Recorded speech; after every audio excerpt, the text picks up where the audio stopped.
Welcome back, everyone, to episode 5, right, Hereth? Yep, episode 5. Episode 5 of the They Fly Now Show podcast. And this week, we will be talking about the rise and fall of Anakin Skywalker. We thank you all for joining. I'm one of your hosts, Car2D2, along with Hereth. And we have some awesome guests today, so let's just get right into it. I'm just going to ask you guys, who are you, and where can we find you, and what got you guys into Star Wars? So let's start with Zelly. Okay, starting off. Hi, guys. I'm Zell, or probably better known on YouTube as Gazelle. You can find me on YouTube with that, or I also stream on Twitch under Zell. Xelle. So those are the main things. And then what got me into Star Wars is a little bit interesting. I obviously grew up with like the prequels. Those were my era movies. Saw those originally in theaters. Honestly, didn't think much of them in like a grand scope. I'm just like, ooh, visually very cool on the screen. And then I probably saw the original trilogy movies on TV passing by. Again, not really giving much notice. But probably 2 years now, 2019, my friend and mod, Son of Sons, he's like, you need to do reaction to Clone Wars. I love this show. I freaking love Star Wars. Can you just do it? I'm like, reaction videos? What's that? So anyways, I started watching Clone Wars and recording myself watching them. Like, this is weird. But as I was watching more and it was kind of like homework, I got more and more into it. I'm like, oh, okay, this show's actually good, especially someone who doesn't really like animated shows. So yeah, I just kept watching Clone Wars every day. And then I got really into the characters. I'm like, okay, Star Wars has a lot more depth to it than just some laser swords on a screen, right? Then I went and watched Rebels. And then basically I was trying to watch chronological. And that was my journey, is trying to watch Star Wars as chronological as I could. All through that and the movies and all that. And yeah, that's how I got into Star Wars. It's 2019, started watching all this stuff. I've few books deep now. I've watched all the shows and the movies and done some of my own lore digging. So Yeah, I'm pretty deep into it now. And now we're here. Yes, and now we're here. That's awesome. And Luke, well, actually, before we move on, so you kind of have like a more like soon, like you're not as like you didn't really grow up with them. You just kind of just started being a new fan, which is probably different than most of us on the panel, which is awesome. And Luke, who are you? How'd you get into Star Wars? Hi guys, I am Luke from the Podawans podcast. I got into Star Wars. My first ever interaction with Star Wars actually was seeing The Phantom Menace in theaters. I always thank my mom when it comes to this, so if you're watching, hi mom. But she was a big driving force into Star Wars. So we went and saw The Phantom Menace, and then I was hooked. So just watching the pod races, watching the Duel of Fates with Qui-Gon, Obi-Wan, and Maul really got my juices flowing. And so my mom was like, okay, so we're gonna go watch the originals. I'm like, what? There's more of these? This is amazing. And I just fell more and more in love with it. So, and I've always been a real big fan, especially of the character that we're going to talk about today. I'm the opposite of Zell. I've seen pretty much everything. So I'm really excited to like pick her brain and see what a different perspective. I just love having good Star Wars conversations. So this is exciting. Absolutely. And yeah, absolutely. And Eggy? Hi, guys. Hi. And you guys can hear me, right? Yeah, we can hear you. Everything good? Yes. Okay. Okay. Sorry. I hit mute on you guys for a second and then I couldn't get you back. So I just signed off and signed back on. So I'm just not going to touch anything. So Star Wars. So I have this long running joke that there are 3 things that I love unconditionally in my life, and one is my parents, one is my brother, and the other is Star Wars. I have no memory of first loving it. I just always loved it. I just grew up, my brother and I would be, one of my earliest memories is us lying on our living room carpet on a Saturday morning watching Empire Strikes Back, eating cereal, like just like being, 4 years old. So I love this series. Grew up, I always say, like, people always ask me, like, oh, well, what's your favorite trilogy or whatever? And I'm like, I can't pick one. I can't. It's impossible because they're all so different and they represent different times in my life to me. The original trilogy was my childhood, the prequels were my early adolescence, and the sequels were my early adulthood. They're very different. They represent very different points in my life, and I just love them all so much. And I'm mostly on TikTok, just doing Star Wars stuff. Love it. I'm a big fan of a lot of things, but it's always mostly going to be Star Wars on my page. And I love Anakin, and I think he's a complicated character. And I think that the fandom that surrounds him is very complicated. But that doesn't make me love him any less. So I'm excited to talk about him today. Absolutely. Yeah, it's gonna be amazing. And Hereth, you just wanna, I know we've said it a lot of weeks, every week. If you wanna just briefly Like, plug where go I'm at. over how you got into Star Wars. Yeah. So same way as like, well, basically, I got introduced when I was about 5. I got introduced with like the 2004, 2006 DVDs of the original trilogy. My father was a huge Star Wars fan. Basically, plucked me through the TV when I was like 5. And was like, "Yeah, you're gonna watch this," and I'm like, "Okay." So I grew up with the first 6 movies, and I fell in love with it.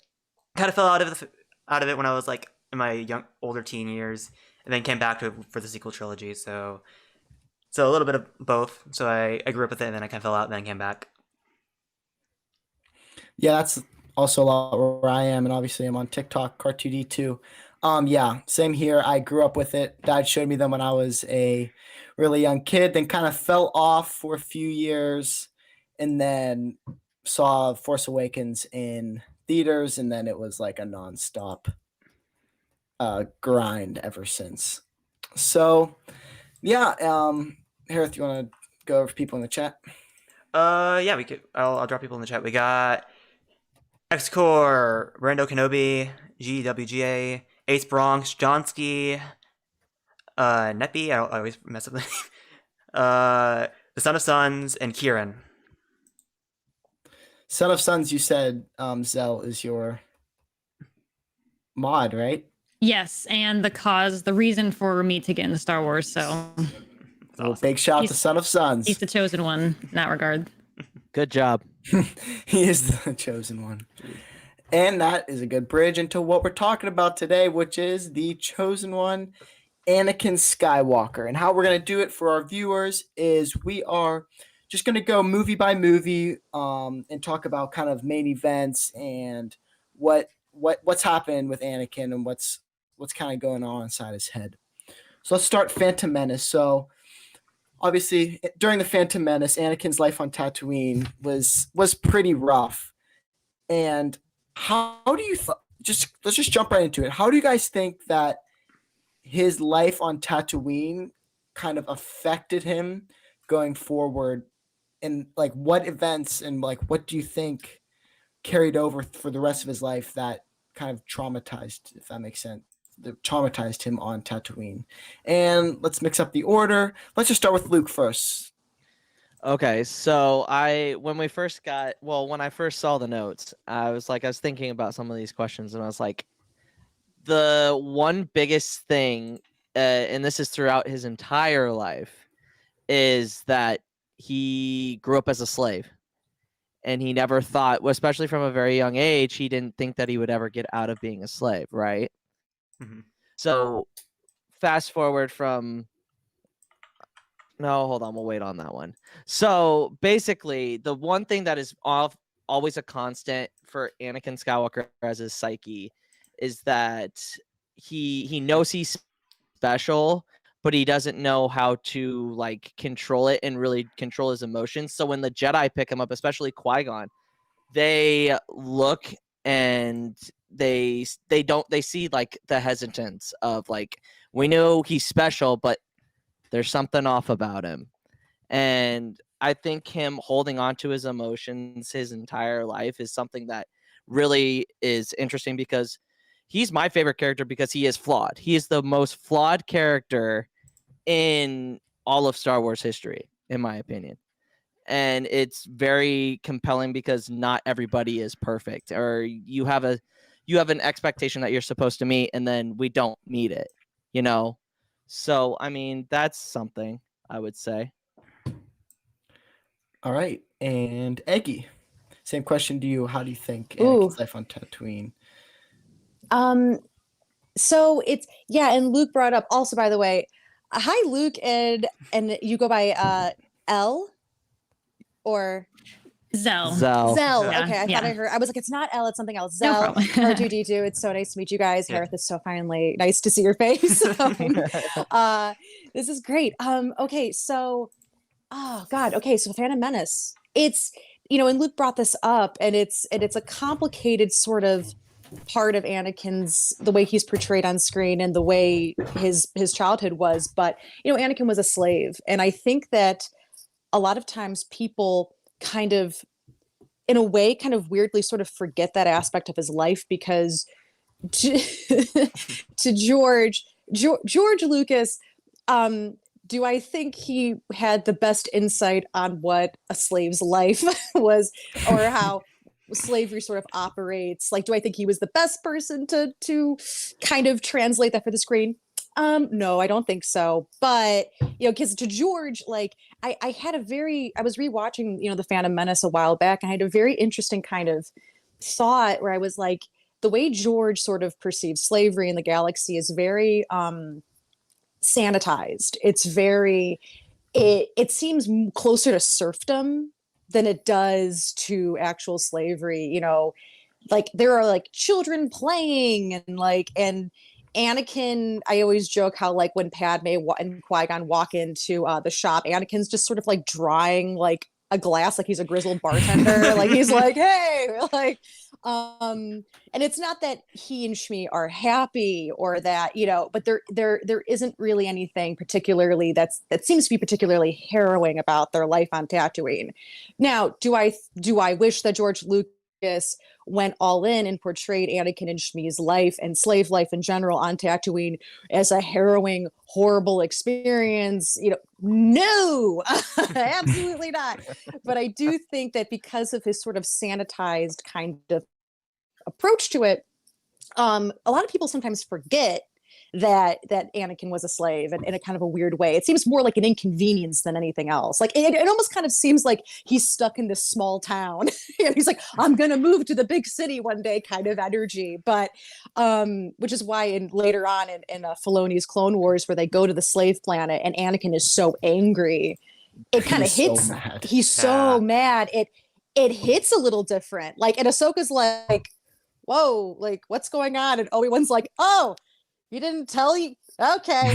Like, don't bring it up ever. Yeah. Like ever. Like, I actually kind of liked that approach to his sort of feelings on the slave trade, is this very angry approach. And it's like, but regardless, as sanitized or as kind of PG as sort of the portrayal of slavery on Tatooine is, it affects him. It is a stripping of his identity. And then it's very interesting how he basically goes from one sort of position where he has no identity to kind of going into this other organization, the Jedi, where arguably he doesn't really have an identity there either. Like he's part of a collective, and it's much healthier and it's much more supportive. But you can sort of see his struggle for his identity sort of carry through in the later movies, and that's kind of the starting point for it.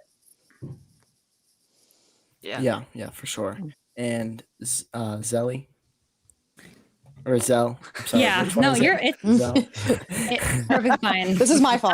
There are people who call me Zelly too. So, and a good reminder when you mentioned the Phantom Menace, to the severity of the slavery, I recently rewatched too, and they said, "Oh yeah, we have a chip somewhere in us that if we try to escape, we'll explode." Right? Okay. So that kind of shows the intensity. Like that was like just snuck in there. So it kind of shows the intensity of they are slaves. Literally, they will die if they try to run away.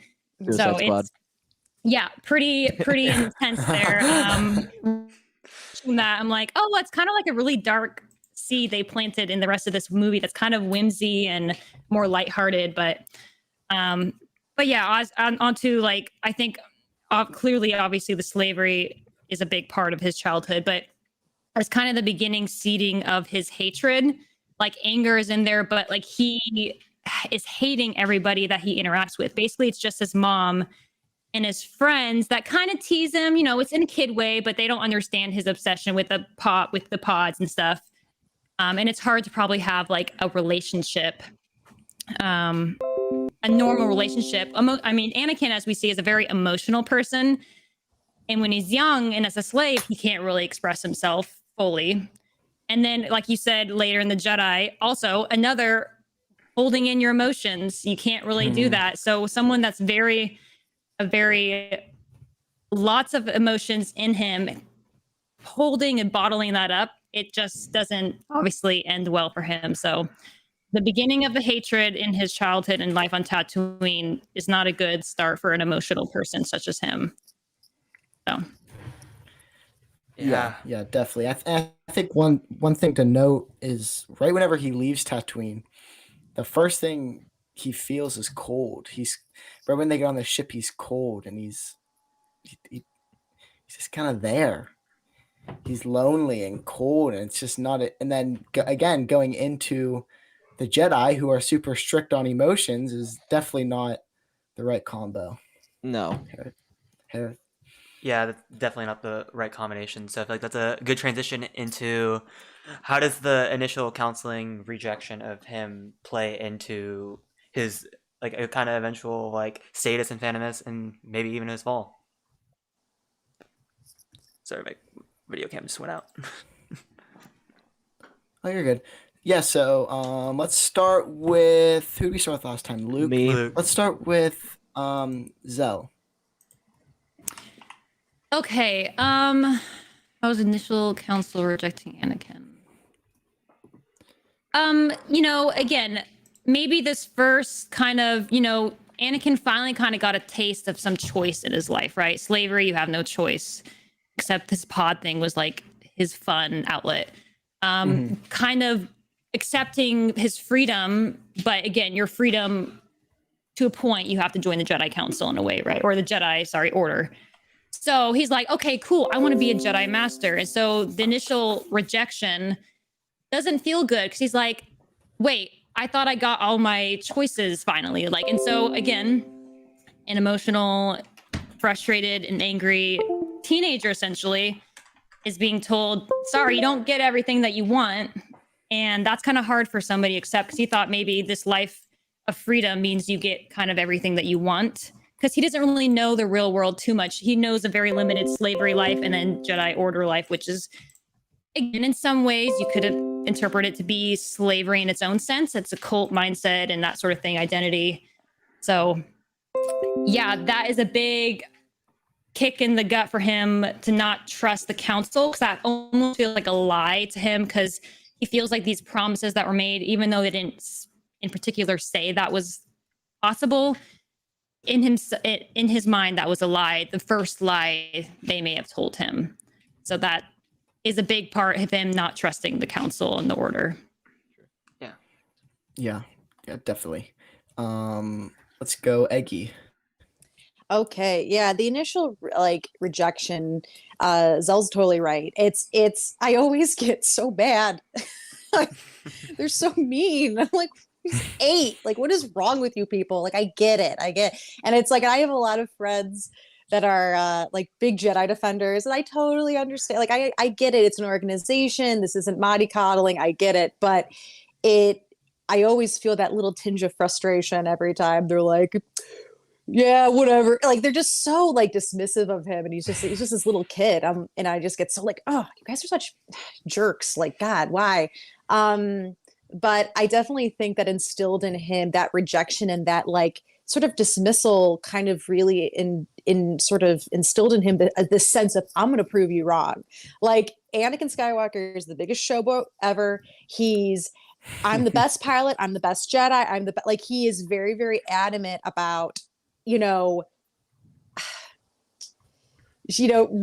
really communicating how good he is at everything, because he actually is good at stuff. Like, he's actually fantastic at everything, but it's a very important to him that how good he is at this. And you can definitely see those seeds being planted in his mind during that initial rejection of him just being like, they're like, well, he's too old and he can't do it and blah blah blah. Anakin's like, okay, like, sure. Like, okay, well, check in with me in 10 years and we'll see who's laughing. And you can kind of see that resentment in the Jedi too. There's a lot of members of the Jedi Council that we see who are kind of resentful that he is as good as he is. And that's on them, honestly. Yeah. Yeah, for sure. And Luke? So this is the beginning domino of him not trusting the Jedi, like Zelly was saying, and Eggy was also saying. This is basically when he's taking the test, they're doing the guess what this is, a ship, and he's getting them all right. And you can kind of tell when Mace looks for Yoda, and they're kind of surprised about it because they don't think they're like, there's no way this kid's the chosen one. There's no way. It's just a prophecy. Like, there's no way. And ultimately, in the end, he does prove them wrong. But in the time, they're like, just like Eggy was saying, they were very skeptical. The prophecies never really come true in the Jedi Order. Like, there's a whole bunch of them. Who knows if they're all going to come true? But I mean, that's the first seedling that really pops in Anakin's head. Like, these people, they don't trust me. They don't understand me, because we have to remember the Jedi took young, like when they were first born, so they never had the connection of having family, and that's something that Anakin has. And it's really vital to his character that he will do anything for any of his friends or any of his family. That's kind of like the Skywalker DNA. Like, you are a Skywalker if you have friends or family and you try to do everything you can for them. So, I mean, it's more or less just like the beginning of the misunderstanding of Anakin Skywalker between the Jedi Council, really. Yeah. And that's kind of a good segue, talking about family, into what we want to talk about next, which is, I mean, this question's been asked probably hundreds of times everywhere, but it's really important, and that's why we kind of left it in. Was at the end of the Phantom Menace, when Qui-Gon dies, Anakin's kind of father figure, or that the father figure he would have had, dies. And how do you guys think that would have played out differently? Because in my opinion, it definitely would have played out a lot differently if Qui-Gon died. So, Eggy, right? Yeah, we're on Eggy now. Yeah. To start off. Sure. It's I mean, we've all seen the Filoni interview, right? Yes. Where the round table where they're talking about it's the battle for the soul of Anakin Skywalker, and it's so cool. Oh, absolutely. Qui-Gon is tied with Luke as my favorite Jedi. I love Qui-Gon so much. And if he had survived, Anakin would have had a completely different trajectory. He would have had a completely different fate. And Obi-Wan is an amazing Jedi. I love Obi-Wan so much, but and I always feel bad kind of saying that, because I don't want to imply that because Obi-Wan trained him, Anakin fell to the dark side. It's like, no, at the end of the day, this is Anakin's choices. We can point to all these other different kind of outside forces and effects that they had on his life. But at the end of the day, it's his decision. It was his choices that led to this. That's what as someone who loves the baddies and loves the villains, like I always feel the need to sort of make sure people know that I know that this is their decision. So I think that if Qui-Gon had lived, it definitely would have changed. I think Qui-Gon would have picked up on the warning signs a little bit faster. While Obi-Wan is more of a brother to Anakin, I feel like Qui-Gon would have been able to really deliver on that fatherly guidance and sternness, like kind of really shutting down or kind of finding a solution to Anakin's more troubling behaviors. Yeah. Yeah, for sure. I definitely think Qui-Gon would have handled it a lot better. And Luke, what do you So think would have happened? here's the thing. If Qui-Gon survives, are we saying that Obi-Wan has to die then? No. Okay, so they all survive. Okay, so then Yeah.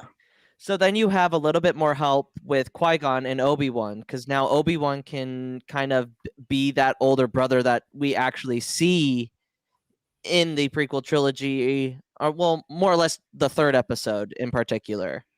Like he can kind of guide him a little bit, where Qui-Gon would be, just like Aggie was saying, he would have caught on to the subtle things, like his anger, his hate, and just all of that earlier. And the thing is, you have to remember, Obi-Wan was thrown into the situation. You know, he wasn't prepared for this. And I think Obi-Wan did the best he could in that situation. I mean, Qui-Gon was in Legends, he had a apprentice already, so he was on his second one. So that Anakin would have been on his third apprentice. So he had some knowledge, and we have to remember, which is funny because Yoda trained Dooku, Dooku trained Qui-Gon, Qui-Gon trained Obi-Wan, and Obi-Wan trained Anakin. So it all is a trickle down effect from what Yoda missed and what everybody else looks at. So I mean, it would have changed the outcome, just like Dave said. But who knows? Yeah. And Zell? Yeah, so I'm a little bit this is obviously, like you said, been something that comes up a lot. And I go back and forth in this, but right now I kind of always am in the side of like, I don't think it would change ultimately in the end, and maybe too much. Because yeah, I'm really defensive of Obi-Wan. I know no one's like against him, but I think we're giving too much credit to Anakin can't make his own choice. I still feel like he's so much caught in his emotions, and while Qui-Gon is very wise, we have to remember Darth Sidious is very, very powerful, and he's been manipulating this whole time Yoda, Mace Windu. Obviously, their downside was being very traditional and stuck in that mindset of the council, and this is what traditions are, and Qui-Gon was kind of a more free thinker. But I would have liked to believe that there were other Jedi around that were also a little bit more in that spectrum. So I feel like even though Qui-Gon could be a little bit more of a wise and a strong father figure, that ultimately Darth Sidious manipulation would still be so powerful that he would get to the root of what Anakin is, which is caring too much and giving up everything to do what he thinks is going to protect the ones he loves. And that would be his downfall.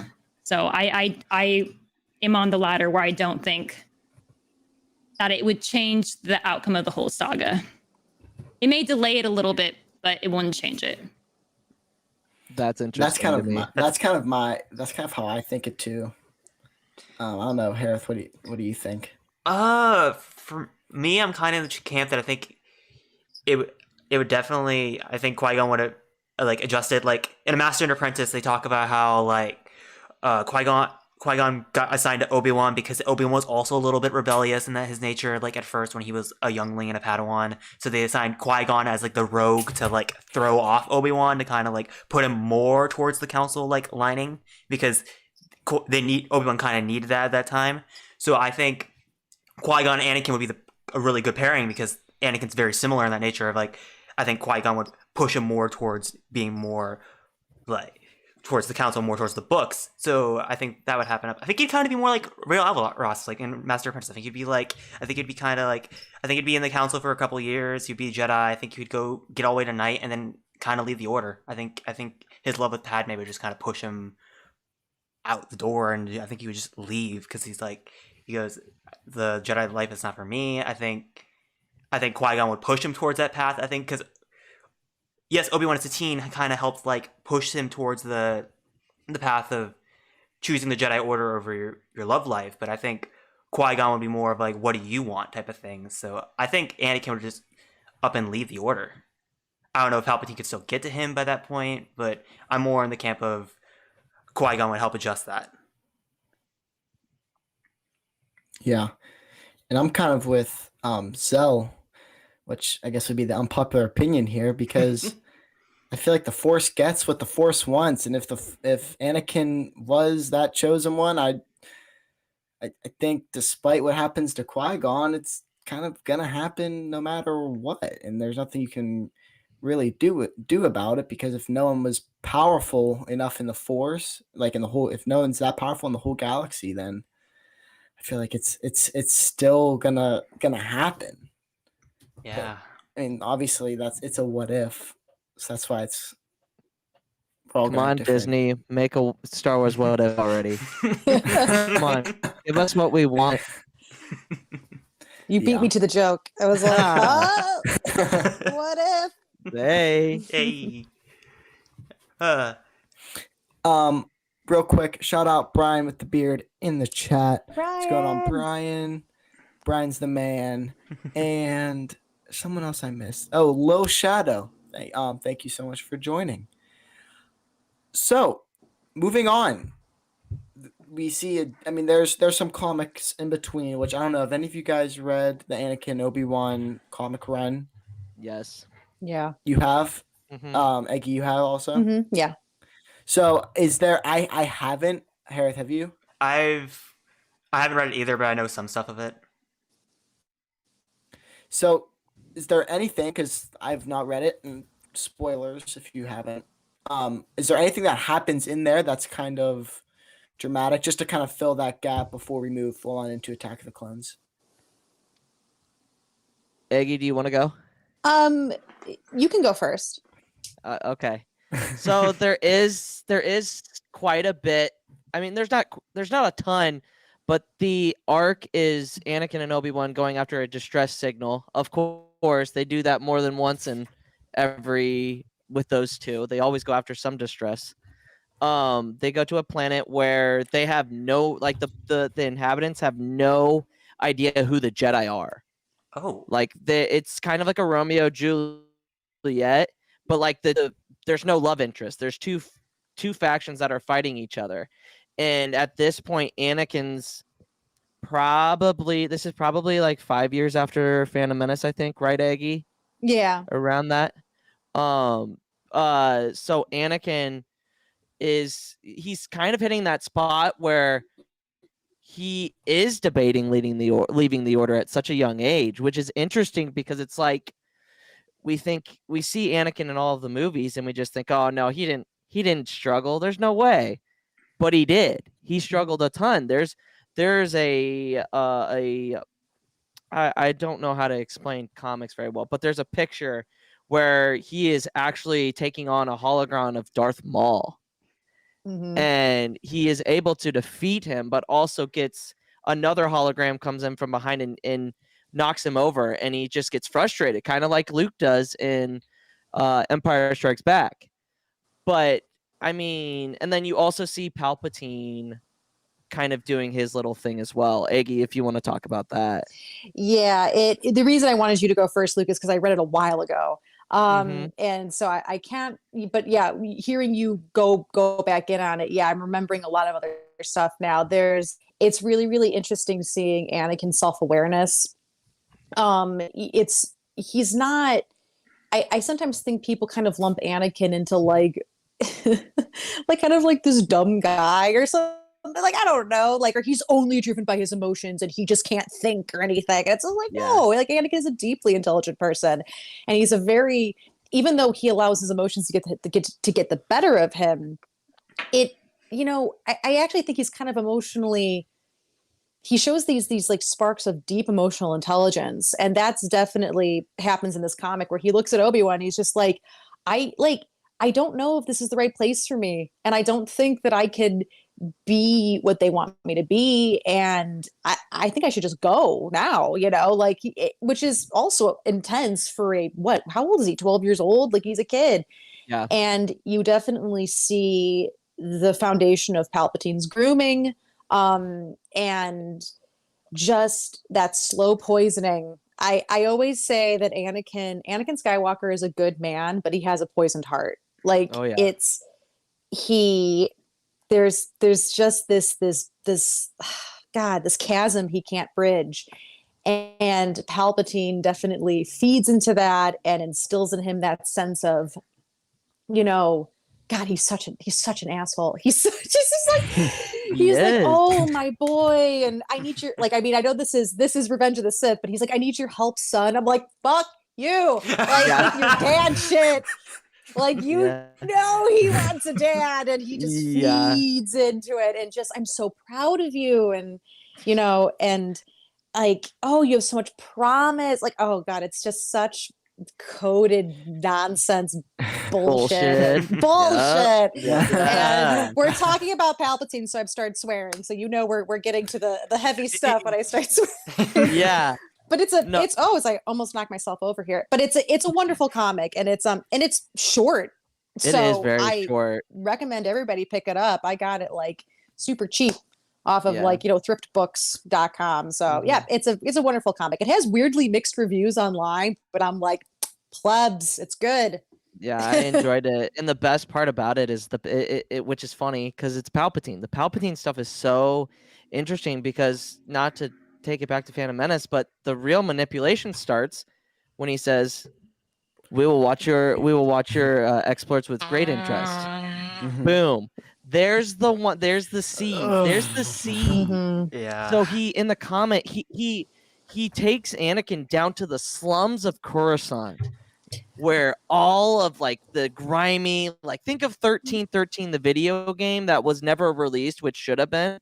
That's the place he took him. He took him to a bar, What? of all places, to show him that that not all people are good. That was the point of the lesson. He sat him down and said, these are the people that we represent. These are the people that are in the Republic, and this is what you don't see every day. Wow. He And straight up that's- like took him to like a low income area. Oh, where yes. people are desperate and have to survive. He's like, they're just like really horrible people. It's like, you are the worst person ever, Palpatine. Yeah. Thanks. Yeah. Thanks, He took him pal. to the hood. Took him to the hood. So it really shows. Yeah, it really shows like the manipulation and like him really being the master manipulator that we ultimately see him being. And like Iggy said, it's so hard because it's like Anakin just wants to do everything right, and Palpatine just plays on it. So I mean, I would highly, if you're an Anakin Skywalker fan, if you like Obi-Wan, it's also really good building relationship for Obi-Wan and Anakin as a tandem, as a duo. So I would highly recommend it as well. Yeah. So I think it's Wow. a good transition point. I know. And we weren't even going to talk about that comic, but I'm really happy I brought it up because that's great. I might need to go read that. And Yeah. Hereth? Yeah, I feel like that I'm definitely gonna go out and read it when I get a chance. I think that's a good transition point into Attack of the Clones in general. And I think I gotta ask how. Sorry, I didn't cut you off. No, you go. Yeah, You got it. So we see in Attack of the Clones like how Palpatine kind of manipulates the Council into pairing Anakin and to go up on this mission with Padme, and like the whole events of him seeing his mother dying and him pushing Padme all the way to Tatooine and going on this vengeful quest just to find his mother dead in the little Tusken Raider hunt. So I gotta ask, how did Shmi's death affect Anakin mentally? We'll start with Zell because I feel bad growing on that entire discussion. Yeah, sorry, Zell. Yeah. Oh no, it's okay. My dog was telling me she had to pee, so I was telling my husband. But so this is the Shmi question. Yes. Okay. Yeah, well, I would say this is probably Anakin's second death that mattered to him, but his first that really dug him because obviously the first one's Qui-Gon, and while they didn't have the foundation that his mom did, this was somebody who's like, oh, my first kind of father figure or somebody, a older, respectable man that appreciates me and wants to take care of me and takes me away from this life. So that's kind of the first one, but obviously his mom, like the one that was always there for him, the one that he felt he kind of left behind. He's like, oh, will I see you again? And, not really knowing for sure. Yeah, we obviously saw how that affected him mentally due to his other actions later. It kind of just festers in more of that anger and the hatred, and especially being his mom, back to the roots of that hatred in that slave life, right? Like, and then he takes it off to the first thing that, is connected to that death. Like he just acts. That's his first time I think he like fully acted out in this anger. Now that he has all this knowledge and this lessons and I think I'm getting off track, but yeah. No, you're good. No, you're good. Yeah, so it's just yeah, having the first really impactful outside of Qui-Gon that just sends him down. I mean, we obviously see in reality how losing somebody, loss affects people, and they go through these steps. So he hit that stage of like shock, and then like sadness, and then like anger. I don't remember the order, but I think anger is relatively early on in mourning's like last. So he acted when he was angry because now he's like, well, now I can do something about it. I'm not a slave anymore. I have these abilities, and these people are clearly not peaceful, and we're the peacekeepers. So off with all of their heads, no matter who they are. And again, in a revengeful way of taking not just the ones who killed her, but the ones that they care about too. Just get rid of them all because they're all going to spawn into these people that are killing good things. So yeah, it didn't affect him great. Yeah, I don't know. Have you guys all seen Suicide Squad?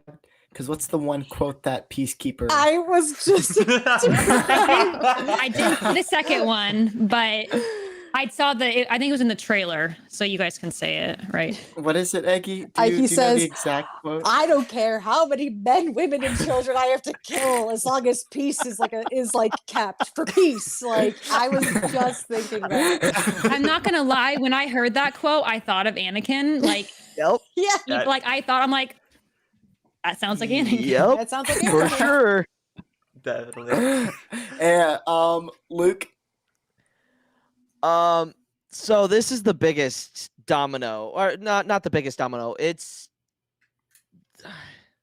up there. it goes like Zell was saying, it goes Qui-Gon, Shmi. I'd almost say Shmi is above Qui-Gon for sure because of obviously it's his mother, and it's just amazingly how I in my own headcanon, I feel like Palpatine had something to do with it, and just like feeding him the visions, and like like it would be the ultimate manipulation to have his mother killed. Would we put it past Palpatine to do that? I don't think so. But that's just my headcanon. That probably didn't happen, so let's not worry about it. But like, and it just shows you how much of his emotions, how he feeds into his emotions, especially through his visions. And that's what ultimately starts him down the path that he goes on, is that he cares, like I said earlier, that he cares so much about his family and his friends. And that's ultimately his downfall. I mean, the fact that we can hear Qui-Gon say Anakin no as a Force ghost when Yoda's meditating is very much, and you would have to think that Qui-Gon wouldn't enjoy that at all. But I mean, it's mentally, it strains with him for the rest of his life.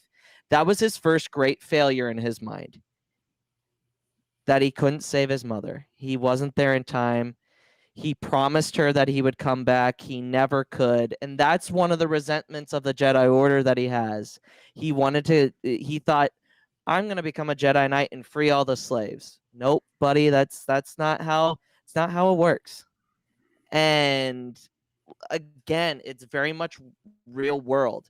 We want to be able to do so much, but there's limitations and there's rules. We can't just do whatever we want when we hit a point. You know what I mean? And him feeding in, and like Zelly said, that is the first step of him feeding into his emotions and him thinking, oh, I don't have any repercussions. Nobody's going to know about this. Like, and then he comes back with a dead body, and you start to see like the weird, like you can see it click. That's Vader when he gets angry, and he's like, I like he says that I have no remorse. I killed the women. I killed the children too. Like, and he said, I slaughtered them like animals because they are animals. I hate them. And then he also, before that, he blames Obi-Wan. Because, and I mean, in Attack of the Clones, that relationship between Anakin and Obi-Wan is very strange and very not what, and I'll talk about this later. That relationship in A New Hope on screen in the Attack of the Clones wasn't even close to what Alec Guinness's Obi-Wan was talking about Anakin. Not even close. So, like, it's there's a whole bunch wrapping into that, I mean, when he's on Tatooine, that's really the nail in the coffin of where I don't ever want to come back here again. This is where everything wrong has happened. I'm not coming back here again. Yeah. I feel like you hit the kind of the nail on the head on that. Oh, and somehow Padme finds that attractive. Oh yeah. Oh yeah. Give me the She's like emo the men boy right now. She's like the men and the women and the children. I'm in it. I'm into it. She's like, all right, I see you. Now let's go get married. So And Eggy, you and Yeah. I mean, yeah, Zell and Luke really hit it on the head here. It's like the other aspect too about this is that this also feeds into the fear he has about losing Padme. This is the big thing, because like if this had never happened and he started having dreams about Padme dying in childbirth, he probably would have just been like, they're just dreams. Like he wouldn't have had the aggressive reaction he has to them. Like if he had these dreams about Padme, he'd be like, okay, let's go to the doctor. I don't know. Like he probably would have just been like, bad dreams, it's fine. But because of the death of his mother, because he lost his mother, completely different ballgame now. Now it's all about Anakin's greatest flaw is that he just wants to save everyone that he loves. And it's like, you can't, man. And that's the big kind of his aggressive sort of reaction to his dreams about Padme is the big repercussion that comes from the death of his mother. It's also interesting that like there's an aspect to Anakin's downfall that they started exploring and then kind of dropped, which is in Attack of the Clones and also in the Genndy Tartakovsky Clone Wars series. There is this element of xenophobia with Anakin. Like he has a very kind of, and you really see it in a specific short where he's wandering around one of the lower levels of Coruscant, and I forget what episode it is. They were all 5 minutes long, but he's observing all of these different creatures, and he's having a very suspicious and negative reaction to how all these different aliens look. And you kind of that can be read as being fed into sort of his reaction to the Tusken Raiders and how these savage, quotation, savage, oh, these beastly people and they're not like me. And then as time went on and Filoni started doing his Clone Wars series, that was kind of dropped. They don't really, I feel like, yeah, that element was pretty much dropped from his character, which I'm not mad about. I just think it's an interesting kind of thing to point out. They started planting these kind of xenophobic sort of seeds with Anakin, and then they kind of dropped it along the way. Which I think overall was probably, I mean, now that I think about it, was probably better because it's not like, you know, I sometimes, I think that throwing that element in would have kind of taken away from the complexity of his fall if he was just like, they're different and bleh. Like, you know, I think that it would have, I think that his fear of just losing the people that he loves and kind of keeping it strictly in that lane was probably better. Because I think one of the reasons why Filoni dropped it was because the Clone Wars takes place over so many planets and he meets so many different types of people and communicates with so many different types of people. They're like, we can't do this, like, they're sus like thing with him. Like, they live in this galaxy, you know, and he's a Jedi. There's all types of Jedi, like, you know. So I'm kind of, I guess overall, now that I think about it, I'm happy they kind of dropped that element, but it's just an interesting element that they tried with him. That's totally veering off course. I apologize, but No, you're all good. yeah, You're but interesting. yeah. I mean, that would make sense because, I mean, I don't know who his original masters were, but he had aliens kind of be his controllers, right? And obviously his nemesis on the pod racing was an alien, and it was a Hutt owned planet. So a lot of aliens, and he sees those as the enemy. And then it was just humans that came to see him, like an angel, right? And all these were humans that came. So he's like, oh, these are the Jedi. So, and I'm glad, I agree with you. I think it was good that they later on down the road, because yes, he goes to many planets and sees that, oh, this isn't just aliens. This is just that planet and that lifestyle. And the other planets don't have slavery and stuff. So I think it was good that they didn't focus on that. But it is a good note you mentioned about that I didn't think about. It would make sense for him because that's his very small mindset. That's his whole life and what he is accounting for that. Yeah. And that also plays into, again, Palpatine. When the Clone Wars is happening, what are most of the separatists? They're aliens. Yeah. So like that is also a thing. Like Very, very few humans. Oh, Here's- George. yeah. Too much of that one thing that happened in the 40s. You hit it too much on the head. But yeah, it's you can't talk about Anakin Skywalker without talking about Palpatine. He's gonna get brought up because he is a major focal point. Focal point. But you're absolutely right. I want to make a quick note. It's kind of off topic, but one thing I appreciate about, I think it was Mando season 2, about humanizing the Tusken Raiders. Yes. I thought that was very brilliant of them to do, and I appreciate that they took the time to do that. And then it just kind of compounds how it kind of makes hits a little differently what Anakin did. Like, clearly these are just people you don't understand, and these are sentient beings that have a life and have a culture. So I really liked that they did that, and it kind of impacts, again, that was a big deal what Anakin did. They, you know, you can only come across so much in a movie, which is why I'm loving these series. You can really kind of hash out things a lot more. So I'm glad that they're going forward with that. But that's why the Clone Wars is so good. It expands Anakin's personality, and I think changes people's vision of him when you watch that show. Oh Yeah, I couldn't agree more. Yeah, that's a really good thing to bring up because, like, it's kind of off topic, but not really. In Mando, yeah, you're right. We see these Tusken Raiders, and they are not. I mean, yeah, they're a little bit weird, and because they're Tusken Raiders, but they're not that bad. And then for him, yeah, you hit. Well, Mando was like, I'll just talk head. to them. Like, what is wrong with Yes. people? Like, hi. Like, do you know the road? Like, and I'm just like, this is brilliant. It's like the only time we've seen them not in a negative manner. Connotation, yeah. Yeah. Absolutely. No, that is a good point. That's a really good point.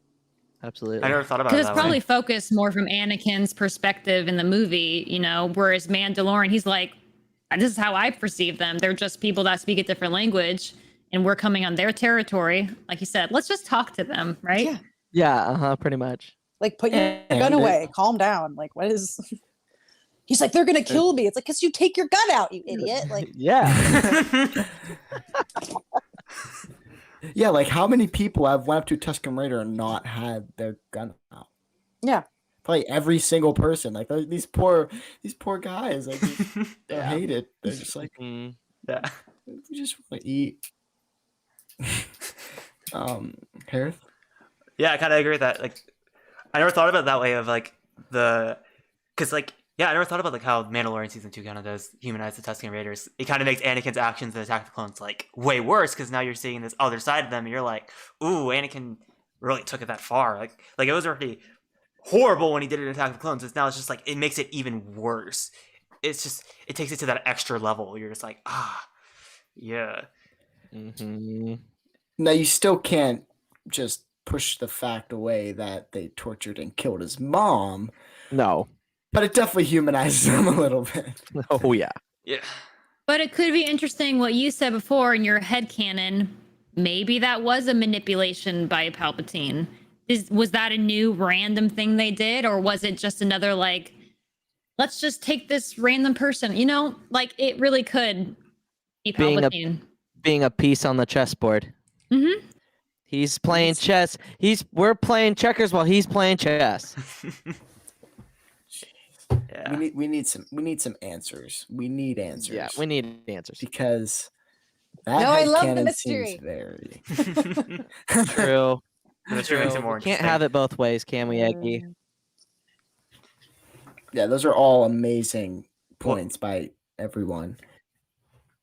Harris, I think that's sorry, I amazing. cut you off. No, you're good. No, I feel like that's amazing points by Attack of the Clones. So I feel like that's a good segue to get into the Clone Wars, since we kind of really did talk about Anakin and Padme a little bit with the Tusken Raiders. So yeah, we know they end up having a secret marriage. So I feel like that's a good segue into the beginning of the Clone Wars. And I have to ask, how did you guys think of how the events of the Clone Wars brought Anakin and Obi-Wan closer together? Because like Luke mentioned in Attack of the Clones, their relationships really strained at that point.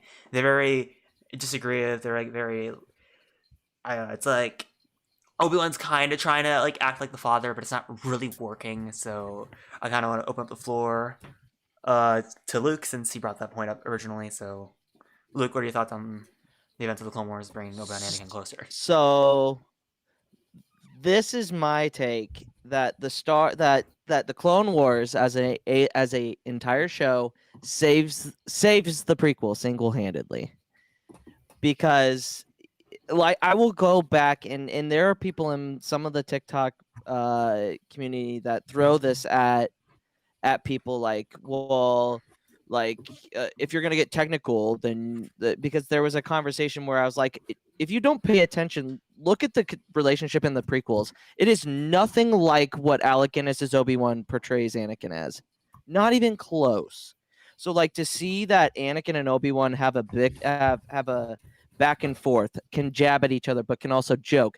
They care. There's a lot of emotion. There's you can actually see the friendship and the brothership and like the familyness come together. You can see that, especially with when Anakin and Obi-Wan are protecting Satine in the Mandalore arc. He he goes, all right, master, now go save your girlfriend. And Obi-Wan goes, she's not my, all right. But like to see, and it really humanizes Obi-Wan to Anakin, because it's like, oh, so you had a boo thing on the side that you could have left the Jedi Order for, and you didn't. If you had just said the word. Yeah, Should've yeah. said the word. Yeah, I should have just said the word. But so, I mean, that really humanizes it. So like you can see the relationship really come together that you couldn't see in the prequels, because it's you go from Phantom Menace, them learning about each other, Obi-Wan being resentful because he's got to take on Anakin because he's got to do what Qui-Gon asked him to Attack of the Clones, where they're at each other's throats, and then Revenge of the Sith, where they're all buddy, but you don't get to see that development, and that's what the Clone Wars gives you. And that's why I think that Clone Wars really did a good job for the saga as a whole, and especially the prequel trilogy. Yeah. Yeah. I would definitely have to agree with you that the Clone Wars kind of saved the prequels, especially in the sense that there's a huge gap between Attack the Clones, Revenge of the Sith. Where like why they have so much tension here and not there. And let's go to Eggy. Sure, of course. Yeah, I mean, eh, Luke is right. It's the greatest gift that the Clone Wars gave us was time. We have time now. Time to explore these relationships, time to, see them grow, see them develop. It reminds me of kind of this aspect that like my husband always says this, and I agree with, and I have to say I pretty much agree with him. The idea of Star Wars trilogies needs to be left behind. 3 movies isn't enough time. It Couldn't worked, agree more. yeah, it worked really well for the original trilogy, the way the trilogy was structured. It really worked for the prequels, and it doesn't really work for the sequels. At least in the jump between The Last Jedi and The Skywalker. I'm like, man, we sure do need one more movie, and I think that goes for the sequels, that goes for the prequels as well. And not even 4 movies. You could do like 5, 6, 7. I mean, who cares? Like, but the concept of trilogies needs to be kind of left behind. I hope going forward they kind of sort of decide to sort of put the kaputs on that. But yeah, the Clone Wars gave us time. It gave us time to see these characters in many different situations. It gave us time to see the relationships with each other, the relationships with other people. Ahsoka being added to the group is perfection because we get this point of view character. We grow up with her. So many fans grew up physically with Ahsoka Tano. So you get that element thrown in. And yeah, like, I mean, you just get more scenarios, more adventures, their relationships with the clones, everything. So by the time we get to the Revenge of the Sith opening, you believe it. You believe their camaraderie. You believe their banter, and you believe that betrayal. So yeah, it did everything. It really, really was just the best thing ever. Yeah, for the prequel trilogy. Yeah, for sure. I have to agree with that. Zell, what are your thoughts on them bringing it close together? Yeah, so I mean, as they said, time helps everything. Again, these are strangers to each other, and Anakin, who is a very strong-willed person, now has to listen to another person that's new, and he's probably a little bit thrown into this, as we saw. So they're both just getting an understanding of the relationship. This is a master and student. This is friends. This is how are we going to interact with each other? What's the rules of master and apprentice? And they kind of figure out their footing. At first it's Jabin, like, maybe he's being bratty because he doesn't want to listen to rules, and Obi-Wan's like, you should always listen because he's fairly young for being a master as well, again thrown into this. So we get the time as expected, and as I would glad that they did this reality of relationship. And it's interesting how they kind of show the difference between Attack of the Clones and Revenge of the Sith. And the Clone Wars obviously filled that gap. We just saw the natural growth, and they're like, okay, we're figuring each other out. We realize we can get away with some sass and some comments, and we can read each other's body language and comedic energy. So, and it works for them. Like, I think it's Obi-Wan kind of, at least towards the end of the book, I think Master Apprentice, he starts out really strict, and then he gets a little bit more sassy in the end. And so I think he kind of doesn't know how to be, but now he's like, oh, I can be myself. I can relax. And then Anakin can relax, and they can just enjoy each other. So that definitely just brought them together. Basically his time, which is natural. And so I think it was just a natural way to tell the story. And I don't think there's much more beyond that. Obviously they're going through hardship together, but I think they just kind of rely on each other, and it does seem to more of a camaraderie ship versus that strictly master and apprentice. He's learns from his wisdom, obviously, but I think Obi-Wan takes from Anakin's knowledge too, and his unique perspective to things. Even though he pushes back a little bit, it kind of gives Obi-Wan growth for sure. And then I think along with the Ahsoka, they kind of keep Anakin in check a little bit. So it really plays off each other in that way. Yeah, Ahsoka's a huge.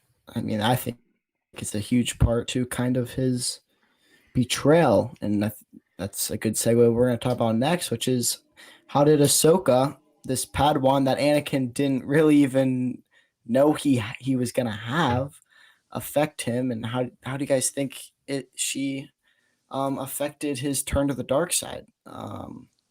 Let's go to Luke first, right? I think that's where we're at. I think Aggie's first. Eggie. Oh, Eggie, Is go it me? for it. Okay. Oh, wow. I mean, the greatest tragedy of Anakin and Ahsoka's relationship is that we got to see Anakin be a dad. Or like, I know like kind of the energy is also very much so older brother and teacher, of course. But like, I don't know, man. Like every time I see Anakin like teaching Ahsoka or like, showing her, and being this sort of family like presence in her life, it always rings as dad to me. And it's just this forever tragedy where I'm like, he would have been a great dad. Like he would have loved Luke and Leia and been such a wonderful father.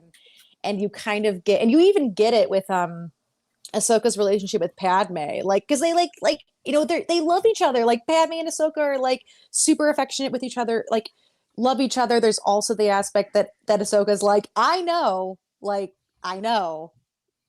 like what's going on with you and Padme. And you sort of get these like glimpses of the sort of family unit and what could have been, and that's always the most tragic sort of element to Anakin's relationship with her, at least to me. When she leaves, that's also just this gut punch and it also makes it like puts more responsibility. I guess like the responsibility was always there, but it contextualizes the responsibility that's really in Anakin's hands, because Anakin could have walked away. Like, and I think sometimes before the Clone Wars came out, the concept of Anakin walking away from the Order, like, yeah, it was there, but it doesn't really hit you until you physically see another character we know and love walk away from the Jedi Order. It kind of makes it realer.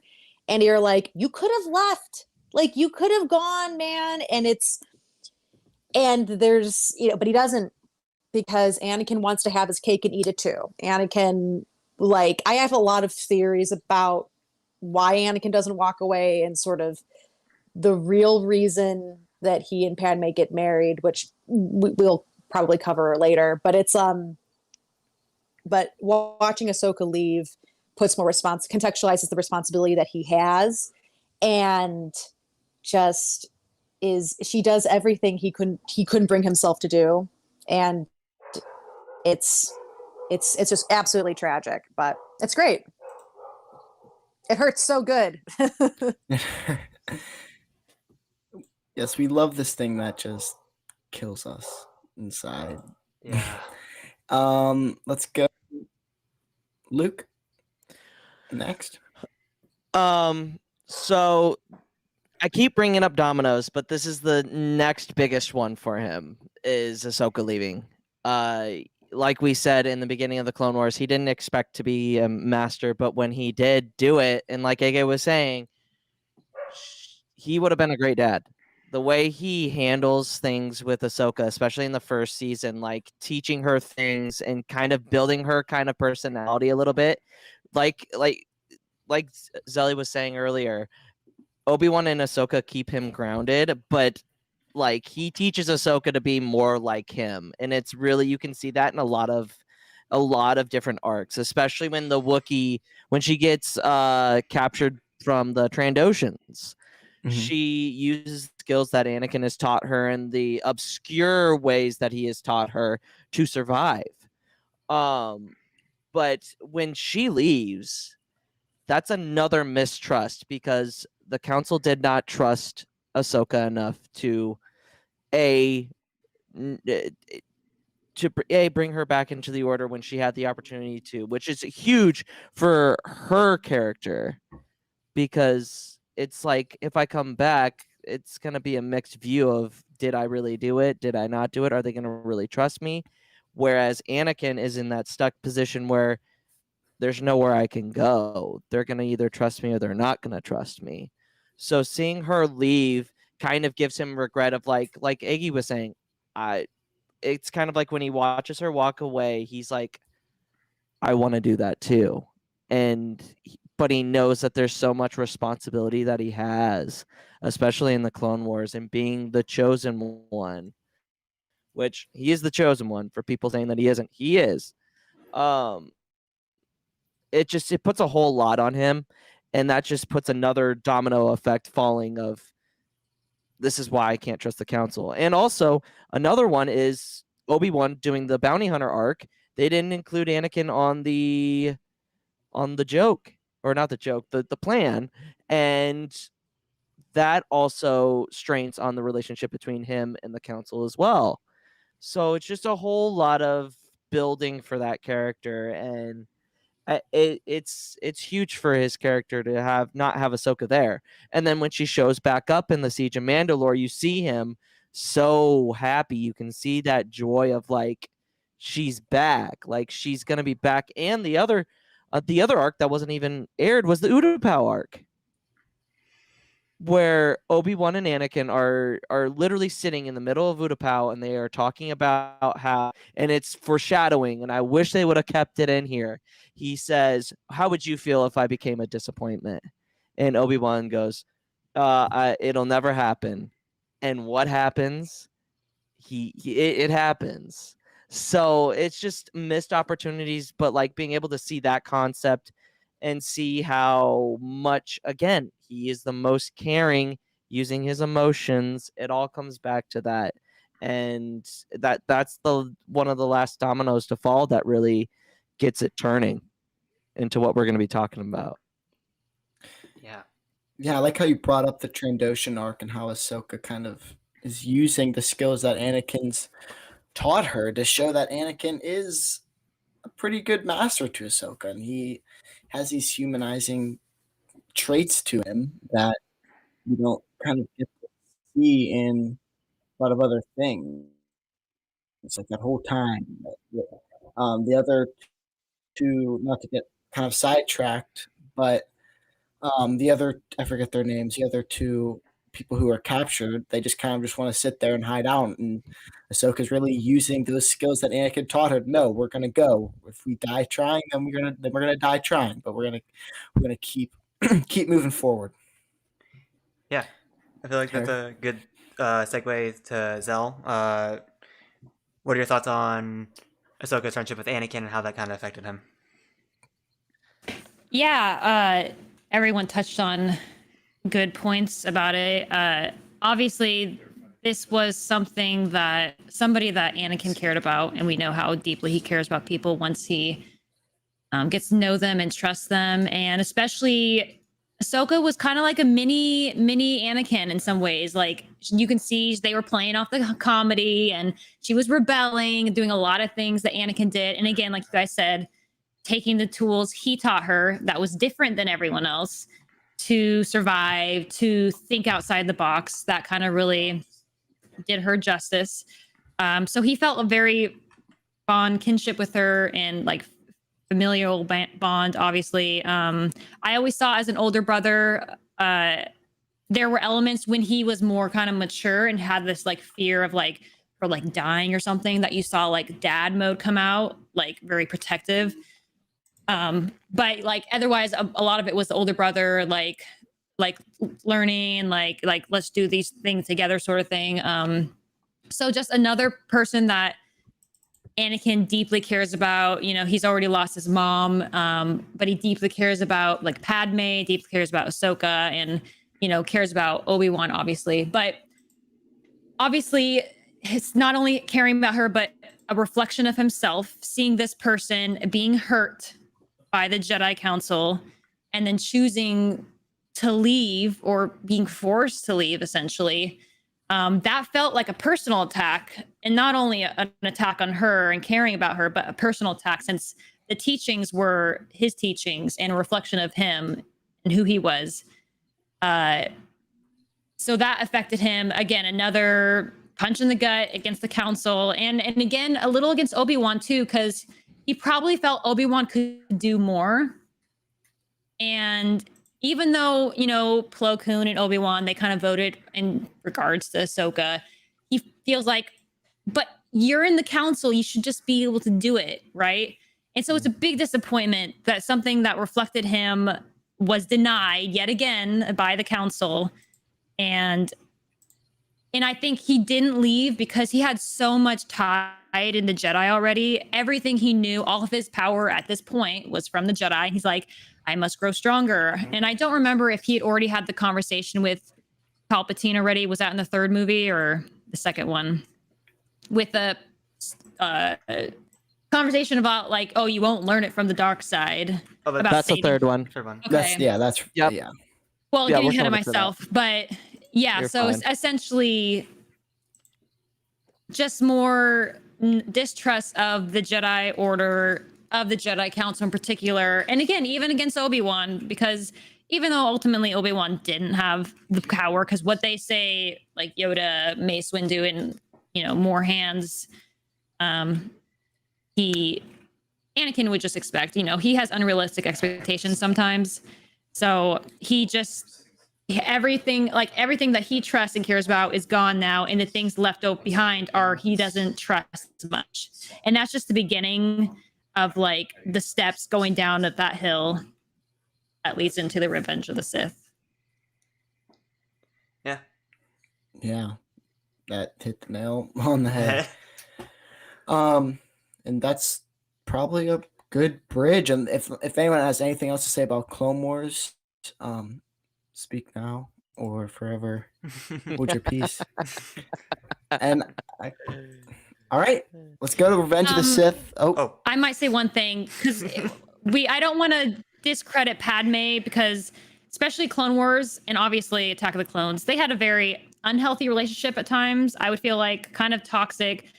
At least his expectation of what a relationship is and how much control he can have over somebody, because he's ultra protective. Yes. That obviously caring so much about her, and look, good for her for standing up for herself and being like, nay, I will do what I want. I'm strong enough. He still constantly was like he wants to control because he's scared, and maybe a little bit of control freak in general. So their relationship was a little bit on the edge of a little obsessive, not super healthy in some ways. And that was not also great for his personality and what's going to come for him, basically. An unhealthy relationship. No, that's a good point. Just look at Clovis. What happens with Clovis?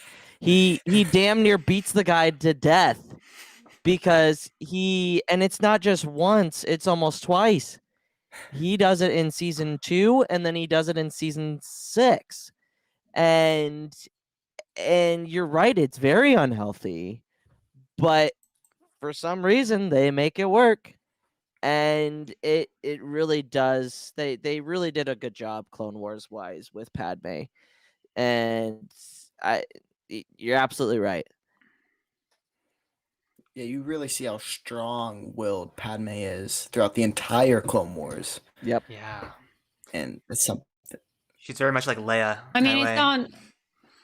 Oh yeah, exactly. Which were her mom, and obviously it's not all Anakin. Padme sticks through it with him killing whole, slaughtering people, being obsessive. Like I said, almost beating his ex-boyfriend. Like she sticks with him.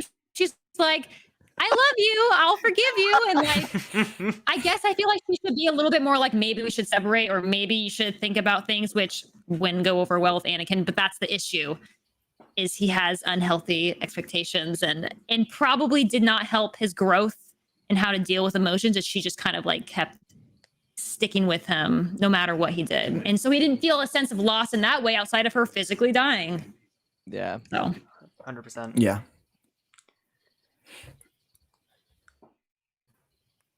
And I think that's a great bridge, as she was saying in Revenge of the Sith. Let's jump right into Revenge of the Sith. So Yes. all these things have happened, and then this is just kind of where the pimple popped, or where the last domino kind of fell over. Was this movie? There's so much to talk about here, but I think first because spoiler alert, he's Darth Vader. If anyone hasn't I figured mean, that out yet. if you didn't see my shirt, like right there, there's If you've never seen explanation. If you've never Sorry. seen Star Wars, We and can't you're put a watching the spoiler alert show- on my shirt. Sorry. Yes. So spoiler: Anakin turns to Darth Vader. So to just kind of, I guess, kind of enter the turning Anakin to Vader. What factor? Now this obviously is going to most likely be different from each of you guys. Which factor do you guys think was the most had the most effect on Anakin, and who or what was to kind of blame for his fall to the dark side? I think, Hereth, who are we on first? Last, I think we did Um, Eggy, if I remember correctly. But I guess Eggy, were you first last time? Let's go, Luke. I think Luke hasn't gone first in a while. So, Luke, what factor was? You can't just say one factor. It's multiple factors. I don't know. Of course, You but if know, you had to say, if I had to choose, if I had to choose one, it would be his ability, his ability to care too much, and to want to save everyone. When in reality, the Jedi way is to not have attachments. We're supposed to not be able to the Force is a living thing. Like, people are meant to live and die. And he doesn't have that concept. He tries to save his mom. It fails. He tries to save Padme at the end. He ultimately decides to completely say screw it and try to get the power that Palpatine is trying to give to him. And it's because he cares too much about the people he loves. He has those attachments. That would be probably the one that does the most. And everybody wants to blame the Jedi, and they are a little bit to blame.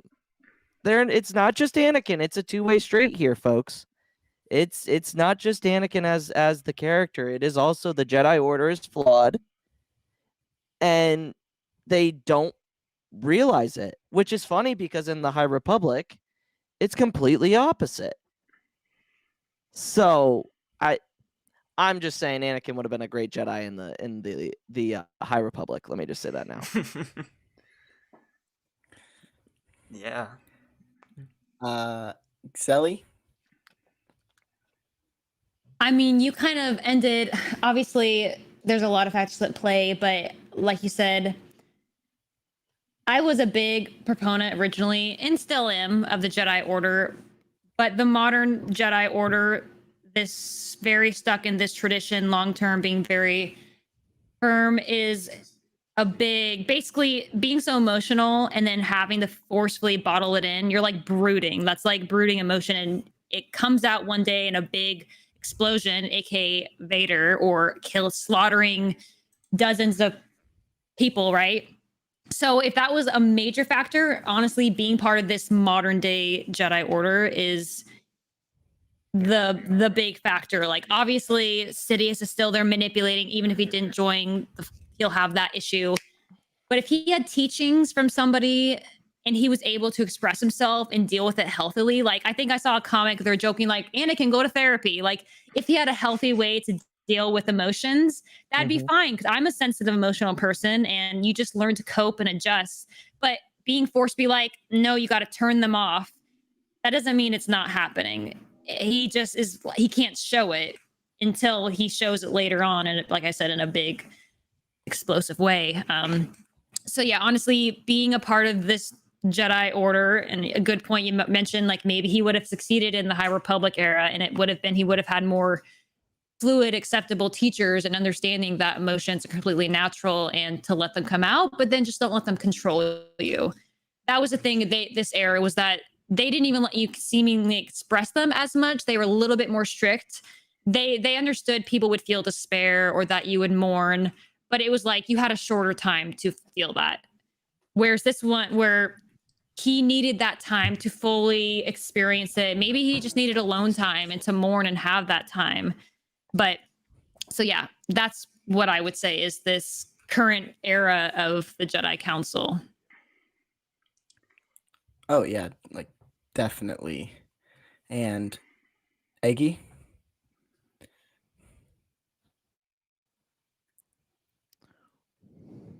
We I can't hear we cannot hear you. I'm not sure. What if your mic might maybe unplugged or I'm not sure. In the meantime, shout out to Darth Choco in the chat, who made an amazing point. He said, well, in his opinion, he said first himself, next to Palps, the literal Sith Lord that's intentionally pushing Anakin to become a Sith. Which I would. Yeah. Yep, we're all good. I'm having trouble with this feed. It keeps like dropping me. I'm not sure. Anyway, but do you want me to go now? Okay. Yes. So the question was, what was the factor that led to Anakin's downfall the most? Yes. Okay. Yes. So I would definitely say himself. He's we can point fingers at the Jedi and Palpatine, and at Palpatine most of all. I don't think the Jedi were bad parents. In a way, I just kind of feel like the Jedi were kind of tone deaf parents.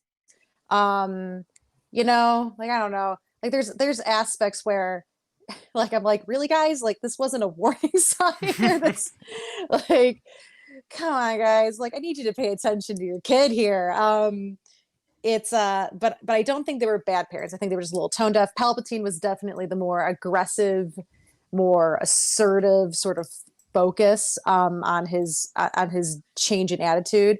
But at the end of the day, it's Anakin's decision. And I think the biggest factor is the fact that he wanted to have everything. Anakin grew up, subjugated and enslaved. He came into an organization that more or less kind of didn't really offer, I would say stripped him of his identity, but he didn't have an identity when he got there. Like they just didn't really offer him one.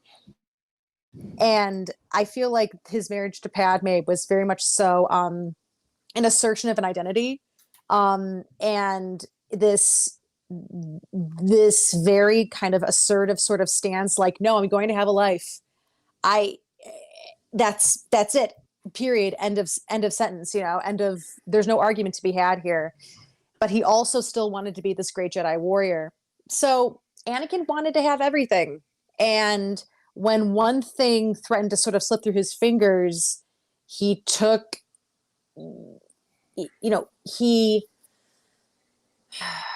what's the word I'm looking for? He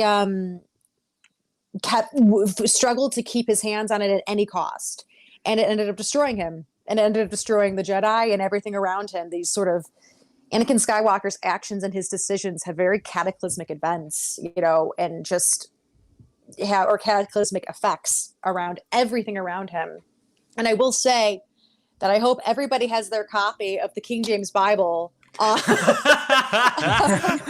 ready in hand. I always say, can you guys hear me? Yeah, we can hear you. Yes. Oh, okay. Sorry. Everyone cut off for a second. Yes, right. Like I call this is the great American novel. This is the Bible. This is the greatest book ever written. I'm fairly certain. Matthew Stover's Revenge of the Sith novelization will change your life. If there's anybody who hasn't read it yet, it will change everything about the film The Revenge of the Sith. Yes. Which I found Revenge of the Sith in the middle of the list. I love it. But it's not in my top 3. But this book makes everything. And you see all the interactions, you see all the conversations that between Palpatine and Anakin that we don't see in the movie. Mm-hmm. I've read it twice, and I'll read it many more times. So if anyone ever wants to have more of a sort of elaborate kind of see the road that leads to to destruction, I highly recommend that you pick this one up. It's the best novelization. It's my favorite Star Wars book. It's not technically canon anymore because there's no mention of Ahsoka, but like, I mean, it doesn't, who cares? Like, it's a good book's a good book. I don't really care about what's canon and what's not. Mm-hmm. Yeah. Let's just make it canon already. Come on. Yeah. Ahsoka is just like, she already left. It's fine. Yeah, pretty much. Yeah.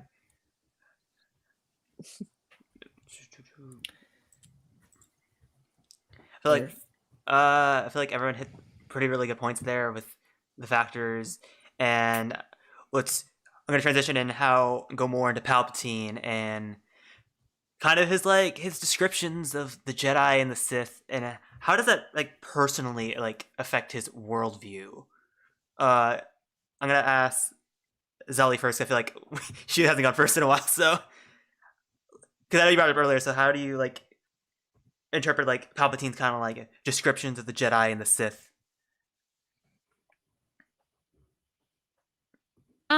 I wouldn't say I have a lot to say in this because nothing's really coming to mind. It hasn't been a big focus in my mindset, but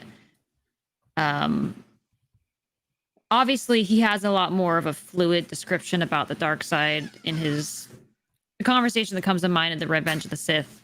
Like, oh, there's other things you can experience in the dark side, like saving the ones you love, right? And then showing what you guys described. I don't know if it's Revenge of Sith, but showing him the dark depths of Coruscant, being like, look what the Jedi is living on top of, right? So kind of showing, and honestly, Palpatine doesn't have to describe the Jedi for Anakin to see the flaws in the system. So I'm not pinpointing a specific scene, but otherwise, it basically makes Anakin curious, like, oh, this dark side has some curiosity to it. And if Palpatine, this man that has been my trusted mentor or like father figure and always seems to care about me, he wouldn't, lead me astray. Like, clearly there's something I should be curious about, right? And the Jedi aren't going to tell me because they're very like, this is the way, right? So I just think it kind of sparks some curiosity in Anakin's natural like hunger for power.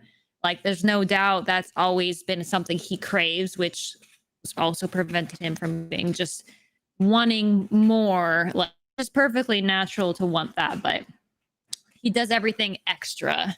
So Palpatine just feeds off of that. Yeah, It's like the perfect combination of everything that just made so easy for Palpatine to kind of take over. Aki? Yeah, it coming on, like, kind of building on what Zell said, it's this feeling of, it kind of reminds me of in any kind of story, whether, I mean, Harry Potter comes to mind first and foremost, but like in any kind of setting of where dark academia is involved, the idea of like going into a library and it's like, oh, this is the restricted section. Like, you can't go down there. Like, you can read all these books, just not any books in this area. What does that do? Like, I want to read the books in that area. Yeah, absolutely. It instills in you like, well, why? Why can't I can handle it. Like, so this idea that Palpatine is kind of tantalizingly hanging this, this carrot in front of Anakin, sort of saying like, oh, the Jedi never told you about all of the super cool dark side stuff that I have infinite knowledge of, but don't think too hard about that. Like, it's fine. I just read a lot. Like, it's, no sus, it's this, it opens up this world to Anakin where he's like, well, why didn't they tell me this? How come I haven't learned this? Well, where did you learn this? And he's like, oh, he's like, how can I learn this? Well, not from a Jedi. It's this factor that's sort of thrown in, where he this kind of inherent curiosity that he has. And I am a dark side representative. Palpatine does not represent the dark side.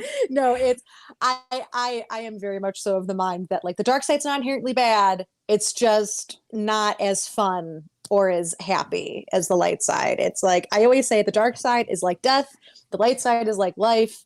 Death's not fun. It's not a party, but you need it to have balance. You have to have a balance of darkness and light and life and death for there to be balance, whether, light, the life and death, analogy works towards nature. You want nature to be in balance. Things got to die. Things got to be born. So, I am a dark side representative. I always say the Sith and the Jedi are institutions made by people, so they are flawed. I'm not saying that the Sith are better than the Jedi. They're not. They're they're so stupid. The Sith are idiots. They're so stupid. They're just like, you guys are just morons. Like Palpatine, really, this whole plan was so you could be president of space for 20 years. Like you're a dumbass. Like you're just so silly. But he does offer, it's that carrot aspect. It's that withholding knowledge, giving a little bit, but withholding it that sort of inspires Anakin to kind of take that extra step towards the darkness and go too far. For sure. Yeah. Exactly. I think you had an interesting point of like the dark side of like it's not inherently evil, it's just who like kind of possesses it. I think that's I've never heard that type of argument before, so that's really an interesting look on the light side of the dark and that kind of nature and how it kind of can like pick at Anakin and like and kind of like intrigue him because he already has those kind of like crumbles. So that's a really interesting point. Luke, what is your take on this? Palpatine is just he's probably the most manipulative character in all of cinema. He just knows how to pluck the strings and just get at the kid. He knows exactly what to do. He can do it. And Anakin's worldview, I mean, if you look at Mortis, like Eggy was saying, it's like yin and yang. You can't have one without the other. Mortis, when you kill the sister, all hell breaks loose. It's unbalanced. You can't have one without the other. And he is the middle. He's not the Bendu. He's the middle. He's the chosen one. He's the one that is supposed to be able to control both sides, which he ultimately does. So I like Zell said, he's already got a view of the Jedi and how flawed they are. It's really not that hard for Palpatine to do. Hey, buddy, I know what you need. I know what you want. Come over here. I can give you everything you want. And he falls for it because he, like we said, the number one thing is he cares and he wants to keep everyone safe and he wants to save everybody. And Palpatine is willing to manipulate that and bring him in and make it happen. Yeah. Papa Palps, man. Papa Palps. Papa Palps. Who then eventually lies, and we kind of transitioning. Those were all amazing points. I think, which is why I'm glad that kind of talked about what each of you guys thought was the big factor. One, it was Eggy said Palps, Luke, you said himself, and Zelly, you said the Order. Well, kind of, I think those would probably be your main three big things. And another huge one that no one kind of brought up would be Obi-Wan. And obviously just kind of their relationship is, I guess, maybe Obi-Wan's not a huge factor on why he fell, but he's still a giant thing in Anakin's life. And then they have this duel, which Obi-Wan leaves Anakin alive. And how do you guys think that choice to leave him alive, obviously it had to have happened for the plot to make sense. How do you think that choice affects Anakin and how we see Vader, because I think we kind of transitioning to call Anakin Vader, if ever, like, right? Yeah. Would you all agree with that? That the kind of transition to say, how does this affect Vader? Like, how does this event keeping him alive affect the Vader that we see in the original trilogy and the Vader that we see in Rebels? Let's start with Eggy. Sure. That's a hard question. I've always sort of struggled with kind of like, because before I criticize Obi-Wan for anything, I put myself in his shoes. I'm like, well, what would I do?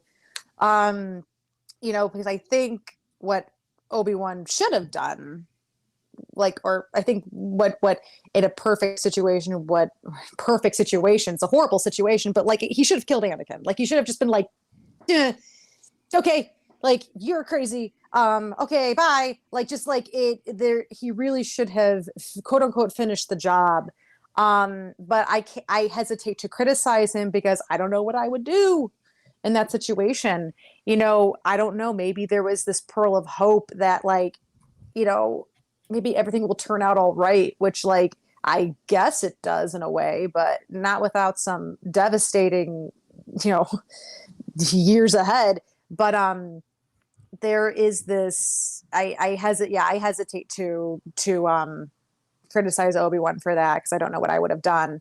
But with the idea of him being left alive, quote unquote alive, it definitely it lends itself to the tragedy of Darth Vader and his existence because, through the books and stuff and other forms of media, you learn about how like horrible and painful Darth Vader's existence is, and about how like the suit just breathes for him. Like he's not breathing. Like it just, there's an amazing passage, and I can't remember what book it's in. It's in one of the books. I don't know if it's in, I don't know. I don't know if it's Are you talking about Lords of the Sith when he's turns off his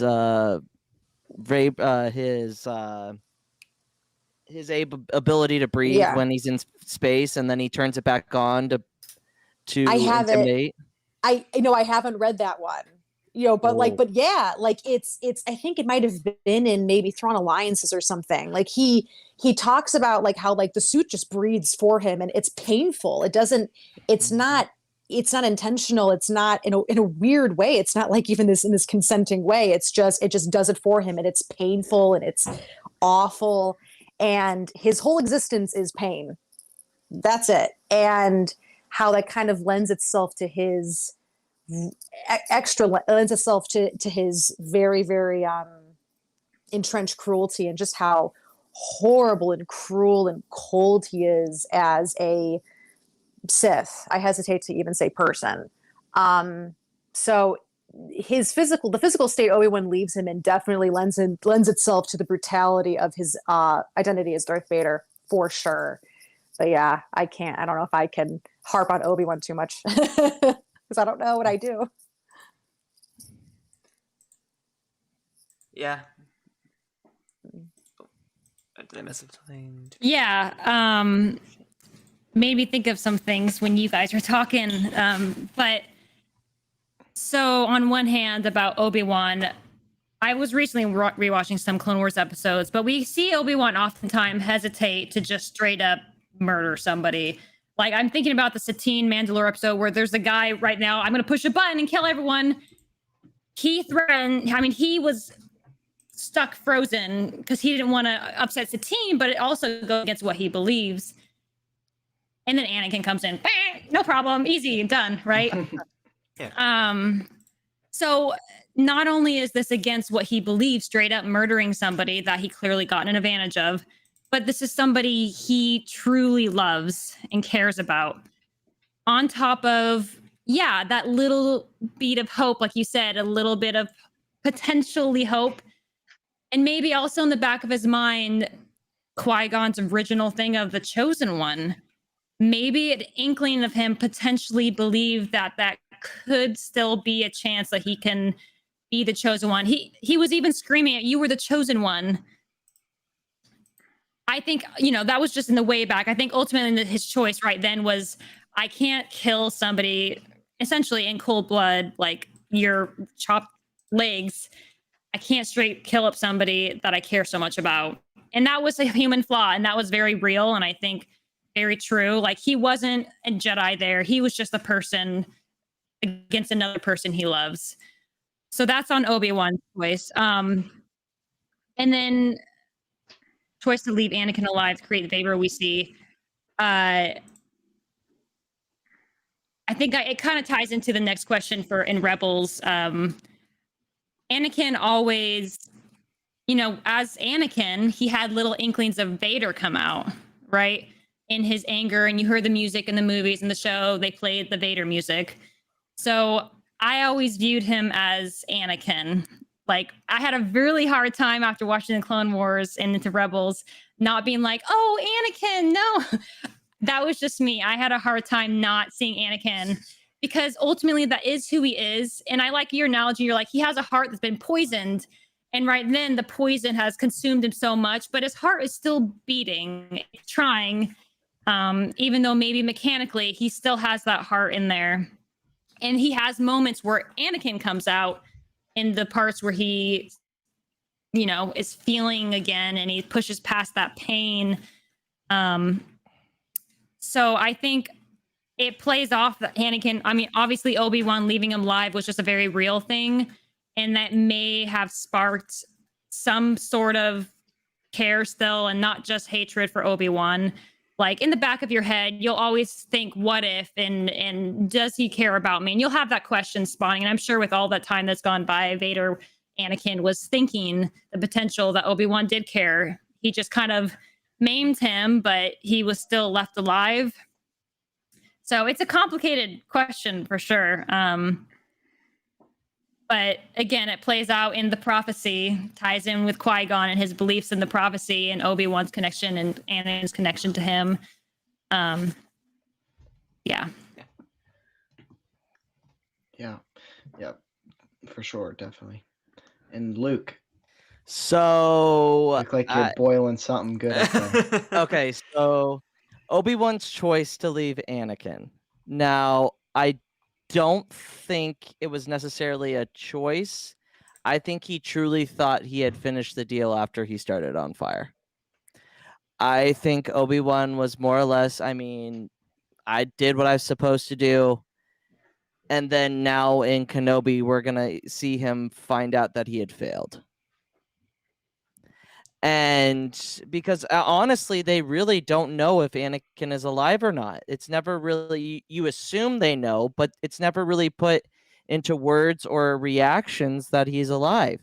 The last thing Obi-Wan knows is that he's dead. He's burnt. He's a burnt Chris. No way anybody survived that. So I don't really blame Obi-Wan, because ultimately Anakin put himself in this position. It all comes back to him making the wrong decisions, but also trying to save people.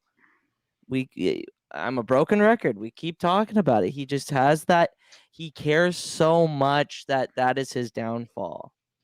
And the Vader we see in the Darth Vader comic, where you see his hatred, and in Lords of the Sith, it has a really good passage where it describes Vader as like him putting on the helmet going on him, and the rods going into his head, and all he can think of is Obi-Wan, the Jedi, Padme's death, and you just see that emotion and what that does, the suit wise, that Aggie was talking about.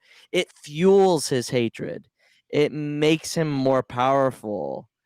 And that's the most interesting thing to me. Now, to the second part of, are they two separate beings? I don't think they are. I think it's a Harvey Dent Two-Face. He has multiple split personalities. There's Vader, where, like Zell was saying, we see bits and pieces of Vader in him in Attack of the Clones and Revenge of the Sith. That's Anakin. That's not another person. That's Anakin. Deep down in his core, that is who he is. So when people say, "Oh, they're two separate people," I'm not really. If you look at it, Vader is Anakin and Anakin is Vader. They are one person. And I could go for hours on that whole topic, but yeah, I don't blame Obi-Wan, and I think Anakin is Anakin, and Vader is just another piece of his personality. You make a great point. Like, I mean, no one knew he survived. Ahsoka in Rebels passes out whenever she finds out that Vader's alive. She obviously thought or that Vader was Anakin. She obviously thought he was dead. Mm-hmm. And Obi-Wan also realized that, and we're probably gonna see that in the Obi-Wan show, which we're gonna talk about later. Which makes me think, if he did think that, is it rude that he left him suffering and torturing and not just killing him instantly? Like, was that his flaw that he's like, oh, I don't want to kill you, I'll just let it happen? Or, yeah, that's a potential. I'm like, that comes off a little darker if that was his choice. But he's also doing the Jedi way of not killing. Yeah. So ultimately, Yeah. he was doing the correct thing as a Jedi. He didn't want to kill his brother. He knew that the inevitable was going to happen anyways because he was going to start on fire, and he didn't want to have the burden of killing his brother. Yeah.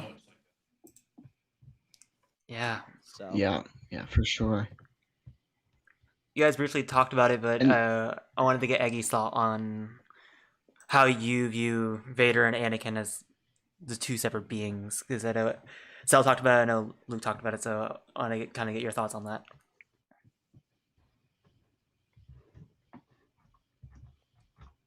Oh crap, we lost her again. Yeah, unfortunately, we cannot hear her. Hold on. She's going to try something. Yeah. Until then, we have Star Wars Scholar in the chat. Also, thank you so much for joining, and thank you so much for joining Aiden the Legend. Scholar says, saying they're two separate people is a coping mechanism. Obi-Wan says it to cope with how Anakin changed so drastically. And he also says saying they're two separate people removes Anakin responsibility for his own actions. That's a great comment. Eggy. Sorry. I think what I'm gonna do from now on is every time it's my turn to talk, I'm gonna go out and then come back in. I think that's just gonna be easier because I'm just not sure what's going on with it. So I'm sorry for the hold up on my end. Oh no, but you're yeah, fine. Thank you. I appreciate it. Mm-hmm. But so yeah, my whole thing about it is that I agree with you guys. They are one person. I really particularly don't like the separation of them because I feel like if you separate Vader and Anakin, it takes responsibility out of Anakin's hands. It makes it seem like, oh no, like that's Vader, that's not Anakin. It's like, okay, no, that's not how this works. That's not how accountability works. It's the same thing I feel about like Kylo Ren and Ben Solo. It's like I love that character, like but like he made a mistake. He made many mistakes. So that's one person. Ben Solo and Kylo Ren are one entity. It's just like Luke said and like Zell said, it's just different. It's a different part of himself. It's still him, but it's a different aspect of himself, kind of. I will say one of the things I always had difficulty with, and it is sort of how cruel Darth Vader is, because it's so far from the Anakin Skywalker that we know. So seeing his cruelty contextualized with the understanding that the suit that he is in, like Palpatine specifically made this suit to keep him in pain and to keep him angry. So that having that context, having sort of the context of his memories of the Jedi, his memories of Padme's death, of Obi-Wan's quote unquote betrayal, is very, very helpful in the books and very helpful in the comics and stuff too. And in the shows with Rebels and his connection to Ahsoka. So that has helped a lot. But yeah, they are definitely one person. Yeah. which that is a great transition to what we're going to be talking about next. Now, there's a pretty big gap between Revenge of the Sith and Rebels, which obviously we have like Vader 2020, which I would say you just learn more about how kind of, I mean, the first panel is literally Palpatine electrocuting Vader right after he screams no, which is like very, very brutal.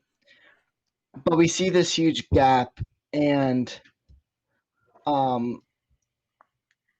kind of see Ahsoka realize, which we briefly touched on earlier, we that she realizes, oh crap, Anakin's Vader, and they, spoiler if you haven't seen Rebels, but they duel, and there's a lot that kind of happens in that duel. And why do you think? Because Ahsoka fails. Ahsoka says she wants to bring back her master, and she fails. Why do you guys think it fails? Because I mean, she had him on the ropes. She chipped his mask. She had Anakin back for like a split second, and it hurts because you're like, Anakin, you're there. I hear your voice. Just come back.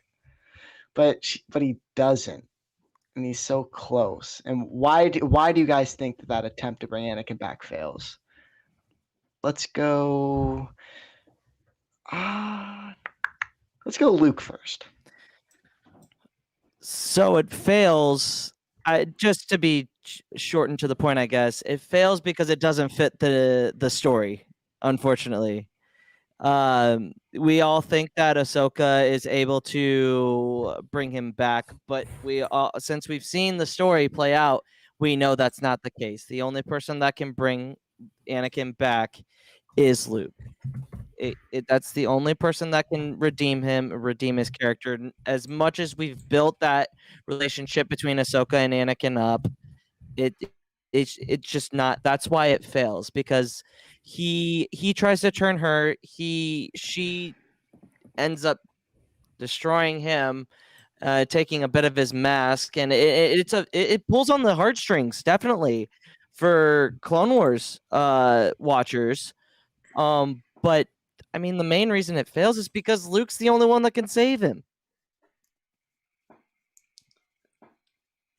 Yeah, you gotta hit the nail on the head there, because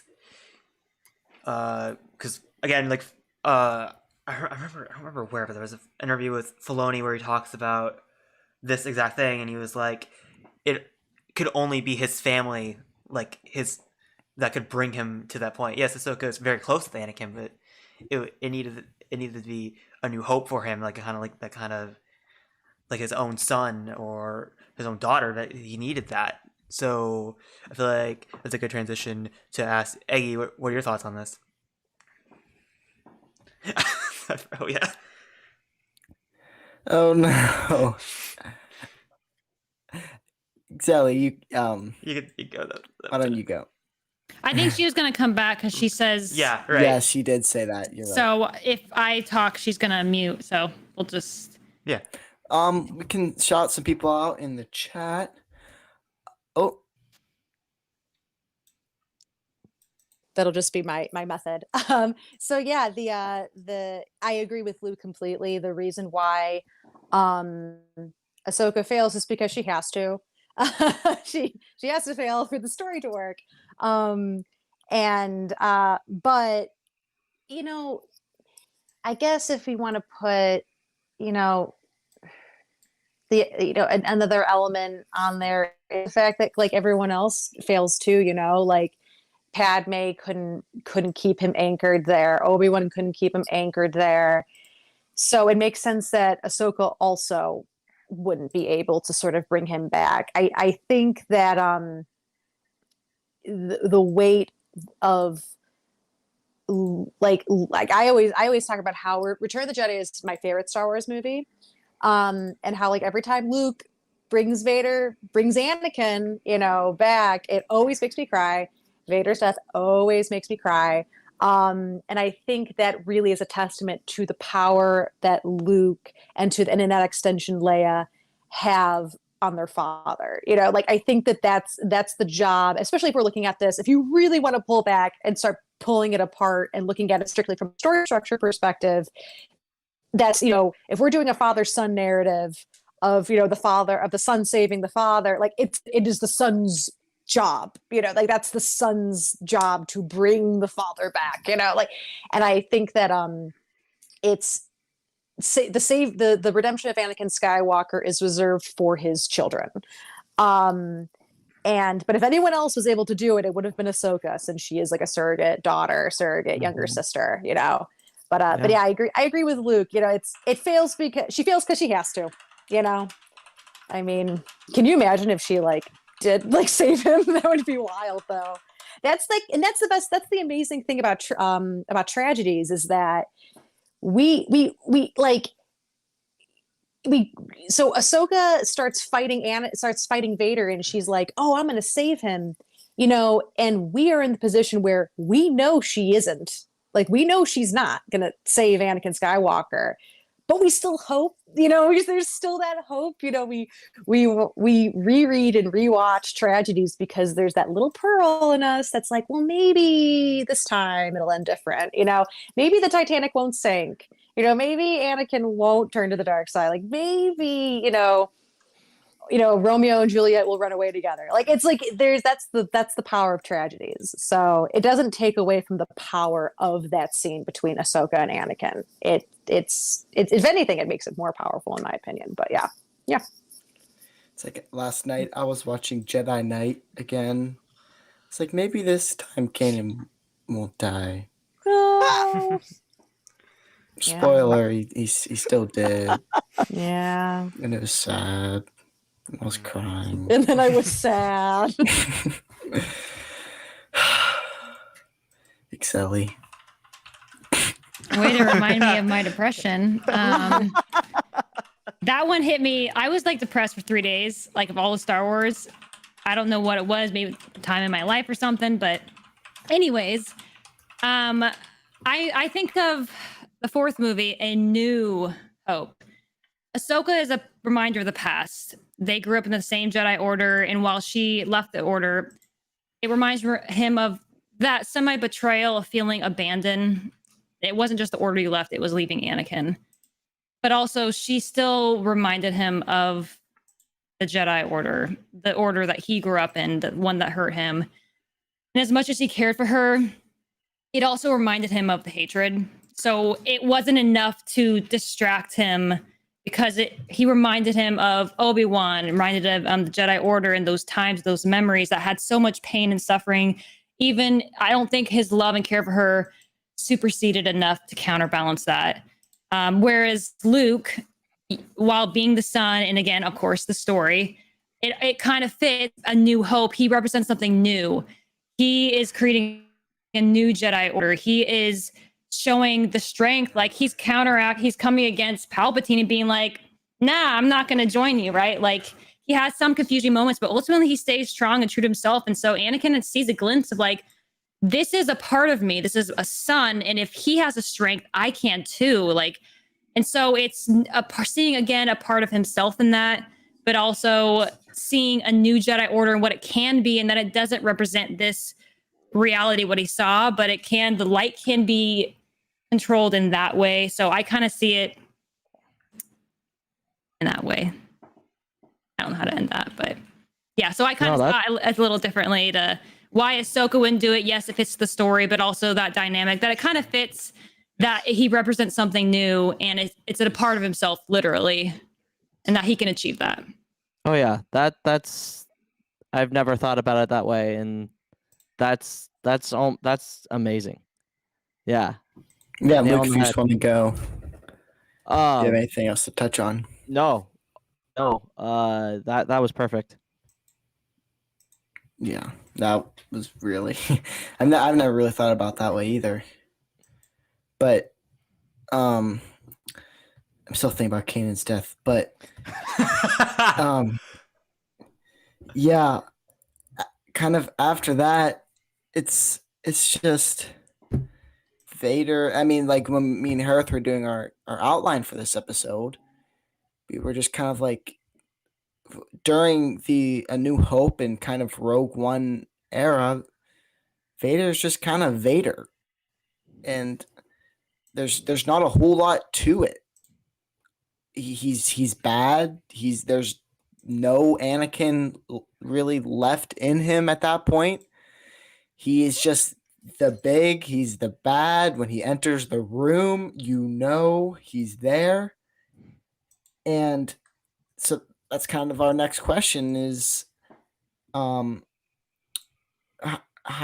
do you think Vader, this, again, we'll just refer to him as Vader, how do you think he symbolizes the Empire? Because he is the face of the Empire. And so kind of ask you guys, like, how do you think his presence and demeanor just kind of shows how the Empire rolls, I guess you could say. Let's go with Luke first, since Exeli dropped out, and then we'll go to Eggy next, and then Exeli.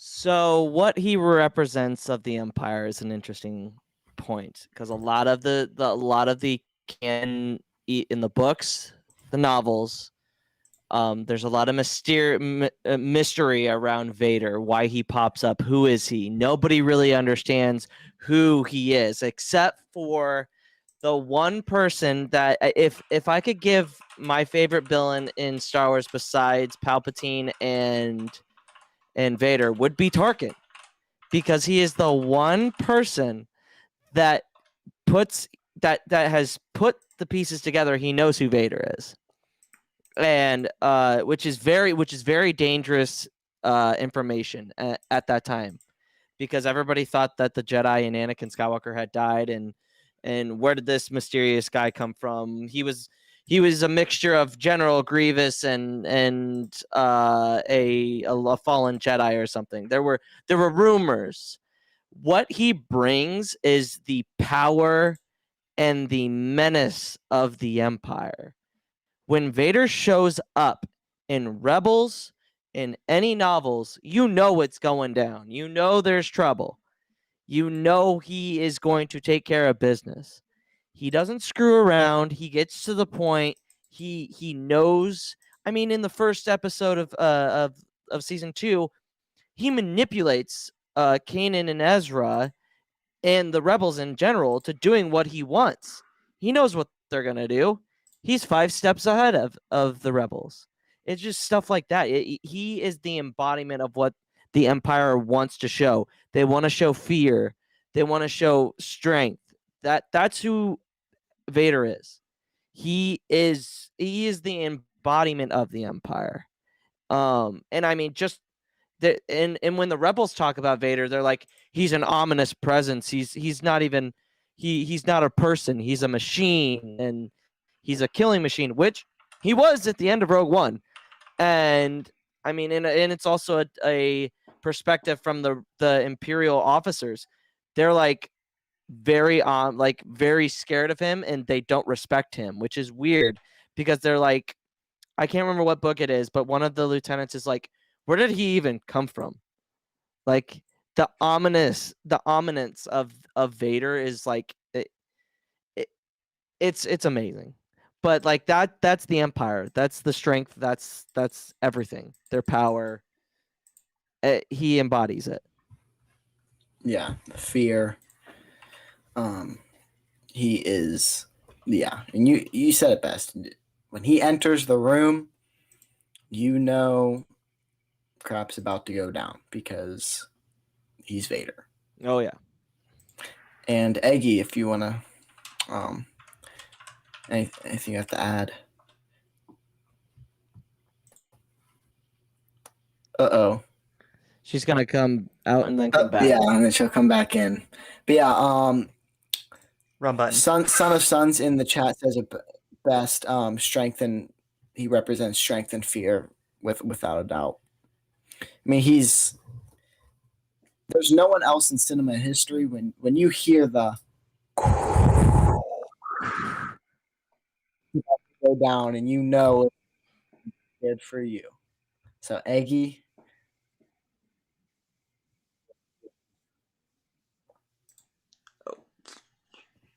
I think because you said that Tarkin is the only person who knows who Vader is, but I do think that Thrawn knows who Vader is. Oh yeah, I forgot about Thrawn. Yeah. Because in Thrawn Alliances, which is one of my favorites ever, is just like it's so fucking funny because he's just standing next to Vader. Because it's, for anyone who doesn't know, it's cut in half. You have Thrawn and Anakin's adventure on Jakku, interspaced with like the present day of the story, which is Thrawn and Vader going back to Jakku. And Thrawn just keeps being like, I've been to Jakku a long time ago. With this guy named And Anakin Skywalker. Yeah, and he just keeps looking at Vader. He's like, have you ever been here? And Vader's like, no. And he's like, are you sure? You sure? I feel like you've been here before. And it's just like, it literally, I keep on wanting to make a TikTok with the John Mulaney audio of like, let's change the subject. Just like, we please stop talking about this. So I do think Thrawn knows, but Tarkin as well. Yeah, Tarkin and Thrawn, I think, are the only two people outside of Palpatine who know who Vader is. But yeah, like Luke said, Vader's presence in the Empire is that of an unstoppable machine. He represents the brutality and the relentless pursuit of power that the Empire stands for. This guy he's like the Terminator. He's like, you cannot stop him. He comes into a place, and Vader has never walked out of a confrontation with people alive. Vader is not a negotiator. Vader is this is what's happening, and you can either say yes or I will kill you. Like, that's all this is. He is definitely the iron fist, the brutality of the Empire for sure. Vader's fist. Yeah. Ha ha ha ha. Yeah. Yeah, Vader is, like we said, he's the big bad, or not the big bad, but he's big and he's bad, and crap's about to go down. So, Hereth, do you have anything to touch on before we kind of move along? Because I think Exeli said she'll be back in a few, so Yeah. No worries there. Nothing. Just kind of move on. Really, I'm currently reading through Thrawn Alliances, so yeah, that was a really good catch, because I really like the secretive nature of the Empire and how they really don't tend to reveal anything with Vader. It's kind of like a well hidden secret that Anakin and Vader are the same person, even though they have the same legion. I always just find that so odd. You'd think someone would be like, huh, 501st. That's kind of weird. But anyway, I really do love Thrawn Alliances as like a book, because it highlights everything the Empire is during that point in time in the galaxy is. So yeah, Vader's presence is absolutely felt during this era. He's just kind of like the boogeyman rumor. He's just going around murking people in the galaxy. So yeah, that's kind of my thoughts on that. Carter, do you have any thoughts on that? No, I already kind of expressed my thoughts on that. And I think that would be a good kind of segue into the next thing we're going to be talking about, which is Empire. And we go from seeing, especially in the original trilogy, this Vader, this kind of soulless thing, more machine than man. And then Luke comes along. And Vader's like, huh, my son, he's the only thing, well, at least that he thinks at that time, the only thing that's left of his family and of Padme. And Vader then obviously tries to confront Luke to join him. I'm sure everyone has seen that. Mm-hmm. And he fails, and that hurts him. That hurts deep inside. That, okay, he failed with Padme. He failed his mother, and now his son, who is his only family, is now not with him. And as Luke would rather fall to his death then join his father. And I think that really hits Anakin hard. And I kind of want your guys' thoughts on that. So let's start with Eggy first.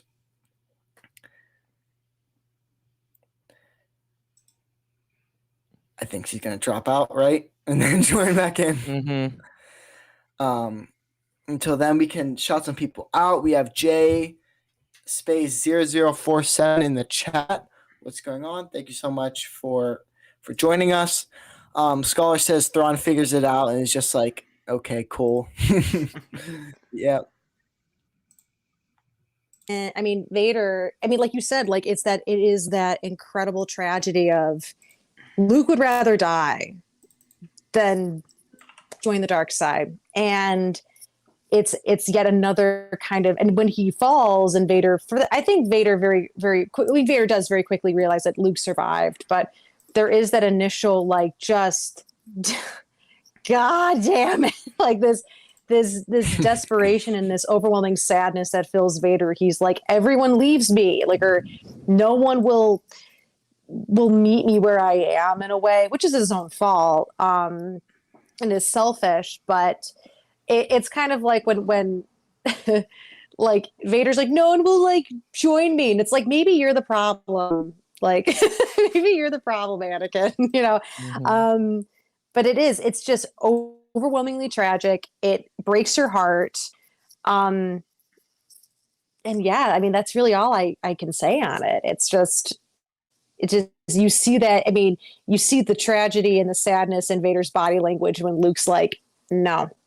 Because Luke has the strength to say, no, I won't do it. I won't make the same mistakes you did. And I think Vader sees that and knows that, and that adds to the pain.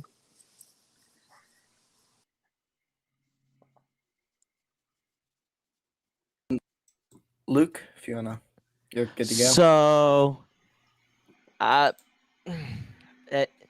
this is interesting because the moment he realizes Luke is his son, it's actually in the Star Wars comic in 2015. It's revealed to him by Boba Fett. Of all bounty hunters, it's Boba freaking Fett. And so now he gets and he might be the next person that kind of puts two and two together about the heritage there. But when Vader finds out, he has that one thing.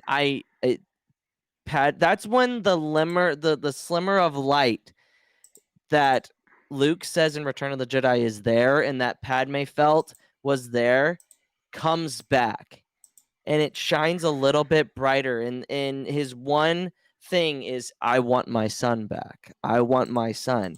And especially in this last run of the comics, remember when I said that he wouldn't go back to Tatooine? He went back to Tatooine to figure out who held Luke from him. And there's that whole arc is just amazing. But seeing how he has failed, like you said, Luke decides to go, you know what? I'm not gonna. There's no way I'm gonna join you. Like that's crazy. It's almost like Anakin admires that because he sees that he would do anything for his friends, and that's the value that Anakin had when he was himself. And it's so poetic in a way that Anakin is just like, all right, well, I couldn't save Padme, I couldn't save my mom, and I can't save my son. I guess I'm the problem now. Like, he finally realizes that he's the issue. And so when Luke falls, he has that kind of dyad moment, the kind of thing that Rey and Ben have. They can see and kind of hear each other. He reaches out with that familial connection and really builds what I think. And when he falls, and Vader's still Vader, he's still bad, he's still this, but there is still light. However small, it is there. But I mean, and we'll get into Jedi, which is the end of the great story. But we got to hear what Zelly's got. Of course. I'm very Zelly, interested to welcome hear what back. she Yep. says. Welcome back. We are obviously just talking about Vader and Luke in Empire Strikes Back. And how do you think the attempt to bring Luke to the dark side affected Vader? Yeah. I think at this point, Luke was going so much. No, sorry, not Luke. Vader was going so much off of like kind of what he is being controlled by it, mechanical, going with the flow. All of my life has been put into the dark side and following Palpatine's order. So part of it's just like numb and closing off any sort of life in him, right? It's just like dead. So it's another attempt of like doing Palpatine's bidding and a little bit of Palpatine toying with the manipulation of sharing all of a sudden like I'm your father, right? And I don't know if he really has too much emotion before then. To me, like I know I've only seen them a few times, so this is just like a little inkling thought to it. But and then maybe seeing Luke just freaking out like no, like kind of was like a wait, why is that a bad thing? Like, and then kind of like flashbacking into like, oh, I guess I have like part of me, like the reality of dad is like taking me back, like, I'm kind of a crappy person or like I am doing terrible things, kind of having like a realization moment, like you said about seeing his son being like, no, and then ultimately falling rather than joining him. Like all that moment, I feel like it's a very complex emotions that Vader / Anakin is going through. And I think that's kind of a good punch into the first kind of draw and bringing Anakin out from this really hard shell that's been like so closed into this armor until like, and now I think that kind of snapped him out of it. That it's like, he is my son and he's not being interested in the dark side like I was. And he's a part of me and he's resisting it, but he's also resisting me. Like, is there some way I can reclaim a part of myself that's closer to him, sort of thing? So I think it definitely affected Vader in a big way. That he had that whole moment of trying to reach out to him. He's like, nope, I'm just going to give up because that's not what this is about. And you being my dad is a big shock. And I don't know if part of me believes that Luke really thought he was going to die, or if part of the Force was trusting like he would have some sort of escape or something. I don't know much beyond that, but yeah, that's kind of my thoughts on that. Yeah, and like you guys said, it's kind of Vader's point where he's just like, yeah, maybe I'm the problem here. It's like you have a bunch of exes and like keep getting broken up with the same exact thing. You're like, you know what? Maybe I'm the problem. And then I think that's a good transition to Return of the Jedi. It's in the title. He comes back. But before we start exactly talking about Vader's triumphant return, what do you guys think about Obi-Wan and Yoda's view of Vader on Return of the Jedi? Because I do think it's really interesting, especially compared to kind of Luke's mindset. Like, because I mean, those two and Luke have very, very, very differing mindsets. And what do you guys think about Obi-Wan and Yoda's view of Vader in Return of the Jedi? Let's start with Exeli.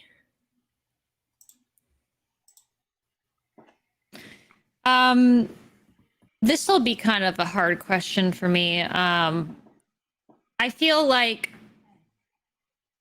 they've kind of lost a lot of hope, which is kind of the basis of Star Wars, right? Hope, hope, hope, hope, which is good. It's a good premise and a great storytelling. And yeah, they still have that where and a part of it's coming from their sense of guilt and shame and disappointment in themselves for not doing a better job. Like, of course, they're going to have some self-reflection on this. Like, they could have did better, and they kind of, and sad that in mourning that this Vader, and they probably didn't feel like Anakin was still in there. Again, I think that's part of the flaw of the order at which they lived in their lifetime. They kind of ended was that such a strict mindset, and being stuck in that thought, because we know how damaging it can be to be very closed-minded or feeling trapped in that mindset. And so I think they got trapped in that mindset of Vader and feeling no hope that Anakin will return. And yeah. And I think it's very realistic. We obviously know people in our lives that get stuck in a certain mindset and not believing in hope. I'm someone that always believes there's hope, even though it's painful and probably not realistic. And then there's the realists who are like, no, it's not going to happen again. It's too late. So I think it's a good reflection for who Luke is, who is like this fresh new face and somebody that's full of hope, full of life, full of like that, the best parts of Anakin and Padme together. Strong-willed and confident, but caring so much, but controlled caring like Padme had.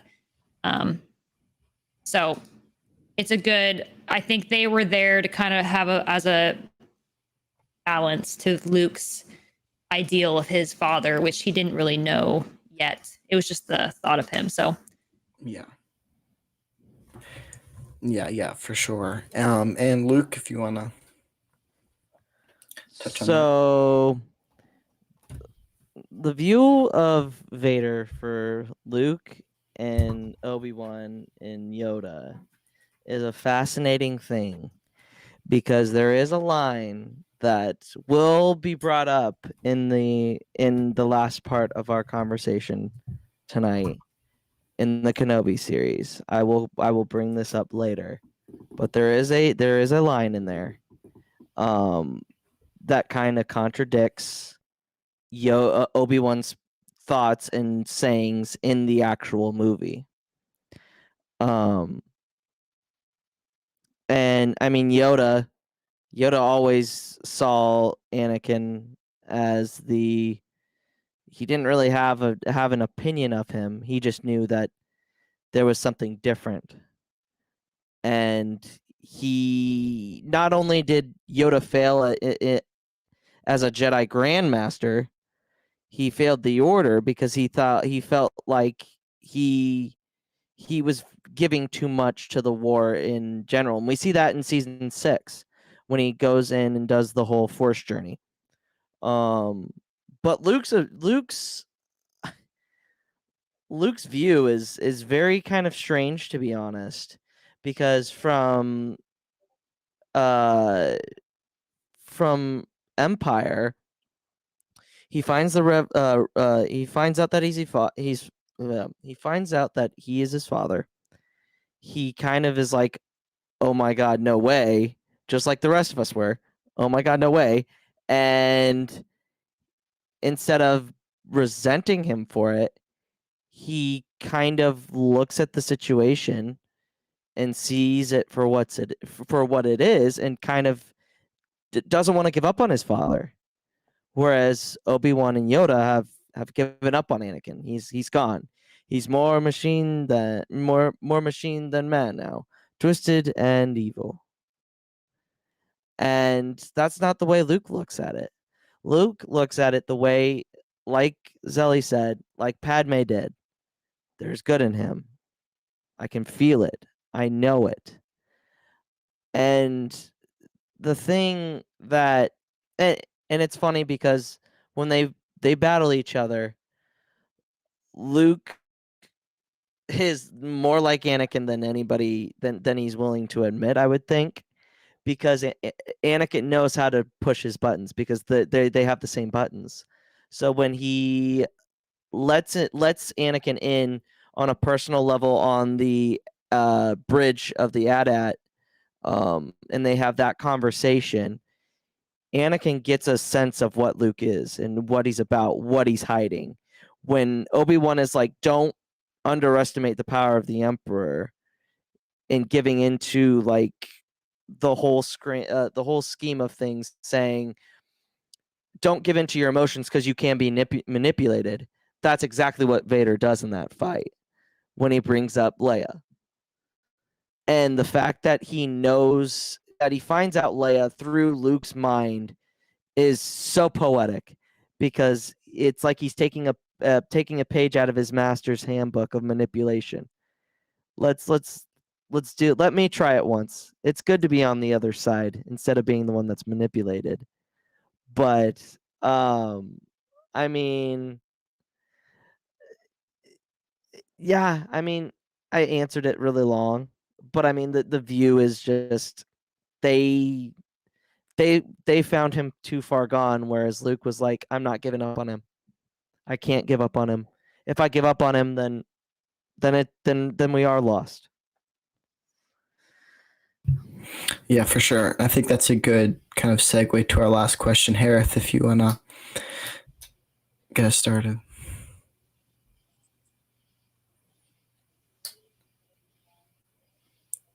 Can anyone else not hear Hereth? I can hear him. Okay. I can't. Wait, I hold on. I know what it is. It's on my end. Sorry. Go ahead, Hereth.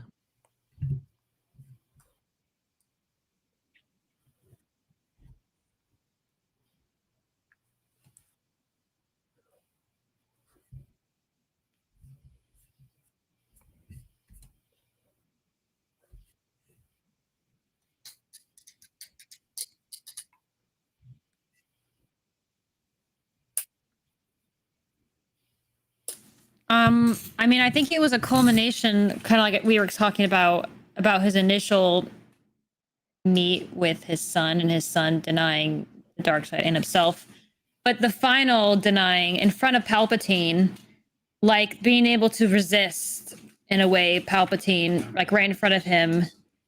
I felt like he had a proudness in him, a sense of like, it is possible. Like, I think he gave up for a time. Like, I'm so powerful. Like, there's no way anyone can defeat or, you know, say no to Darth Sidious, right?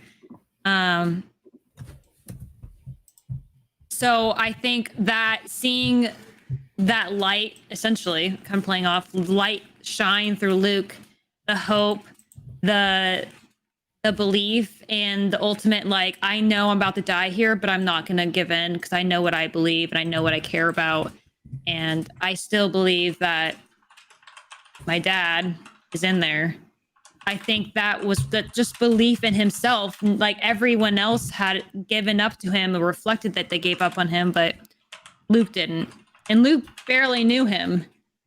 If this person, his son, can have faith in him and willing to die on that truth, that is what Anakin's like.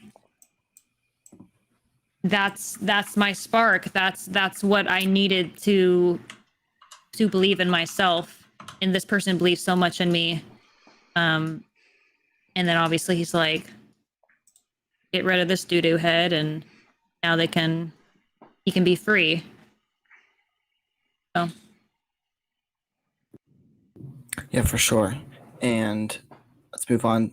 Eggy, if you want to touch on that. I think you heard the question, right?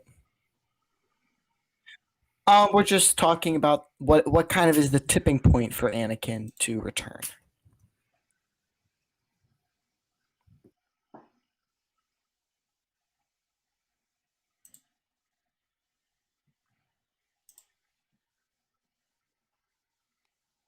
To me, and Leia represents Anakin. Like, I feel like Luke has a lot of Padme energy and Leia has a lot of like Anakin like kind of energy. And I think that in Luke, it's that last, like, his children in general, the last connection he has to his wife. And especially in Luke, he sees Padme there. And that hope and that determination and that resolution and that assertiveness and that gentleness, though, too. Like, Luke is a very, very soft. He's one of the reasons why he's one of my favorite protagonists, is that he's he's just so gentle and he's so soft, and it's this, and there's the call to the dark, and he completely rejects it, and he's like, no, I'm not going to join the dark side. I'm not going to join you. And there's just this, Luke kind of represents this amalgamation of everything good about Padme, about Leia, about Anakin himself. And it's just like, he really is this beacon of sort of familiar connection and everything that was good in Anakin's life. Like, he's the exact opposite of Palpatine. And Vader's like, no, like, you're not gonna kill him. Like, you can kill me. Like, I'll die. Like, it's fine. Like, but like this, he isn't going anywhere. So I think that's definitely what pulls him.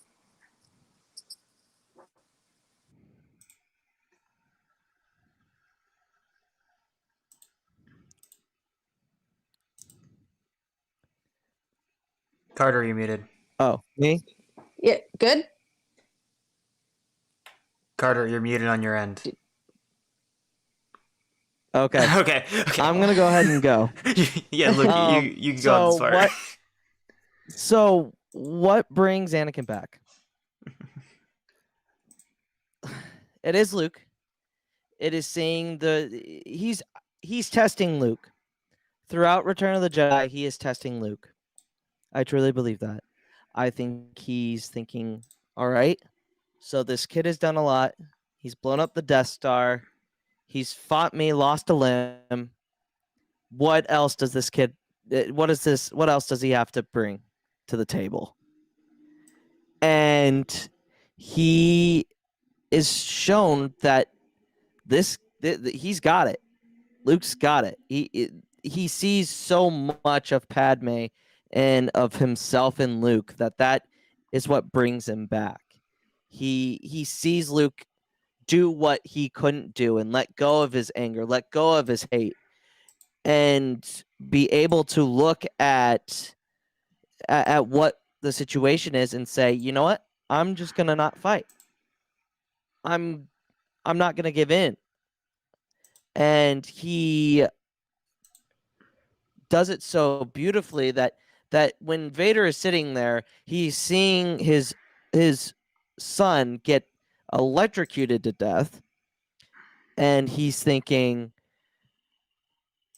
oh, this is that's the moment that everything flips for him.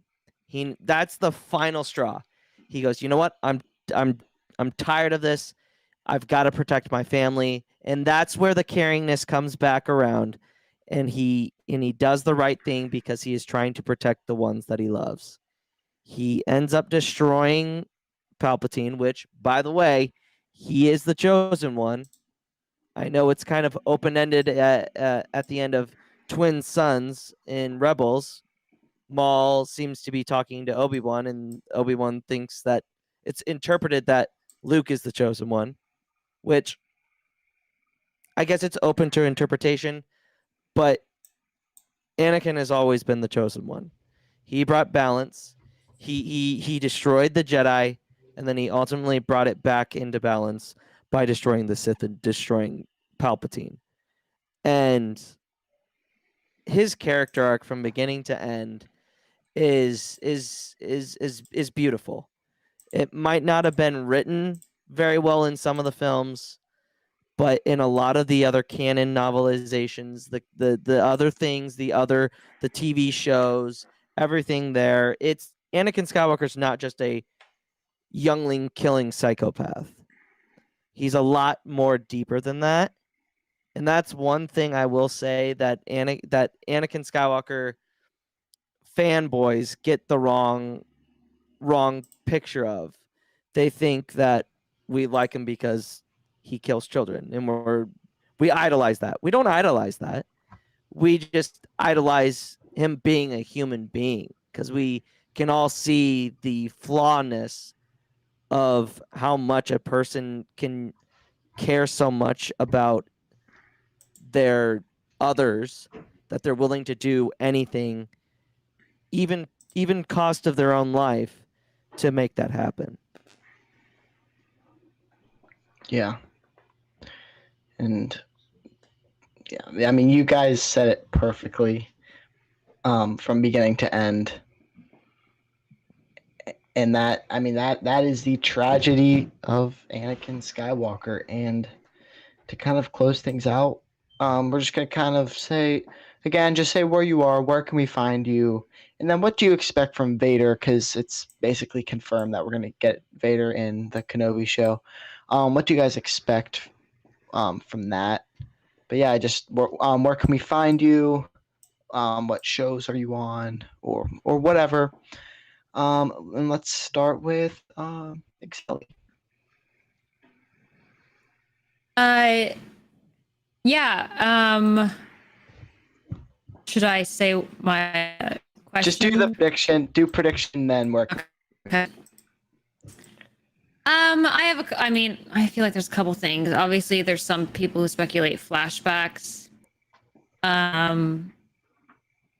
don't know. I have a hard time feeling like Vader would come to Tatooine. Maybe Obi-Wan would meet him somewhere else. But I feel like if he went there, he would sense Luke, and, it would be kind of poetic for Vader to face his upbringing, the thing he hated so much, maybe refeed his anger. I don't know.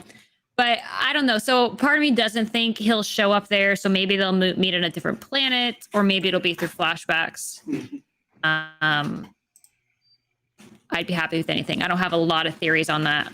I don't theorize too much about things. I just get excited for it, and then I can think afterwards.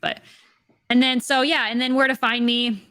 Again, a lot of my YouTube stuff is the Star Wars focused stuff. So that's Gazelle, like my name says. And then if you want to see some live stream, chaotic gaming and chatting, and generally Star Wars comes up. So there you go. Zell, XELLLE, 3 L's. So that's some live streaming if you're on Twitch.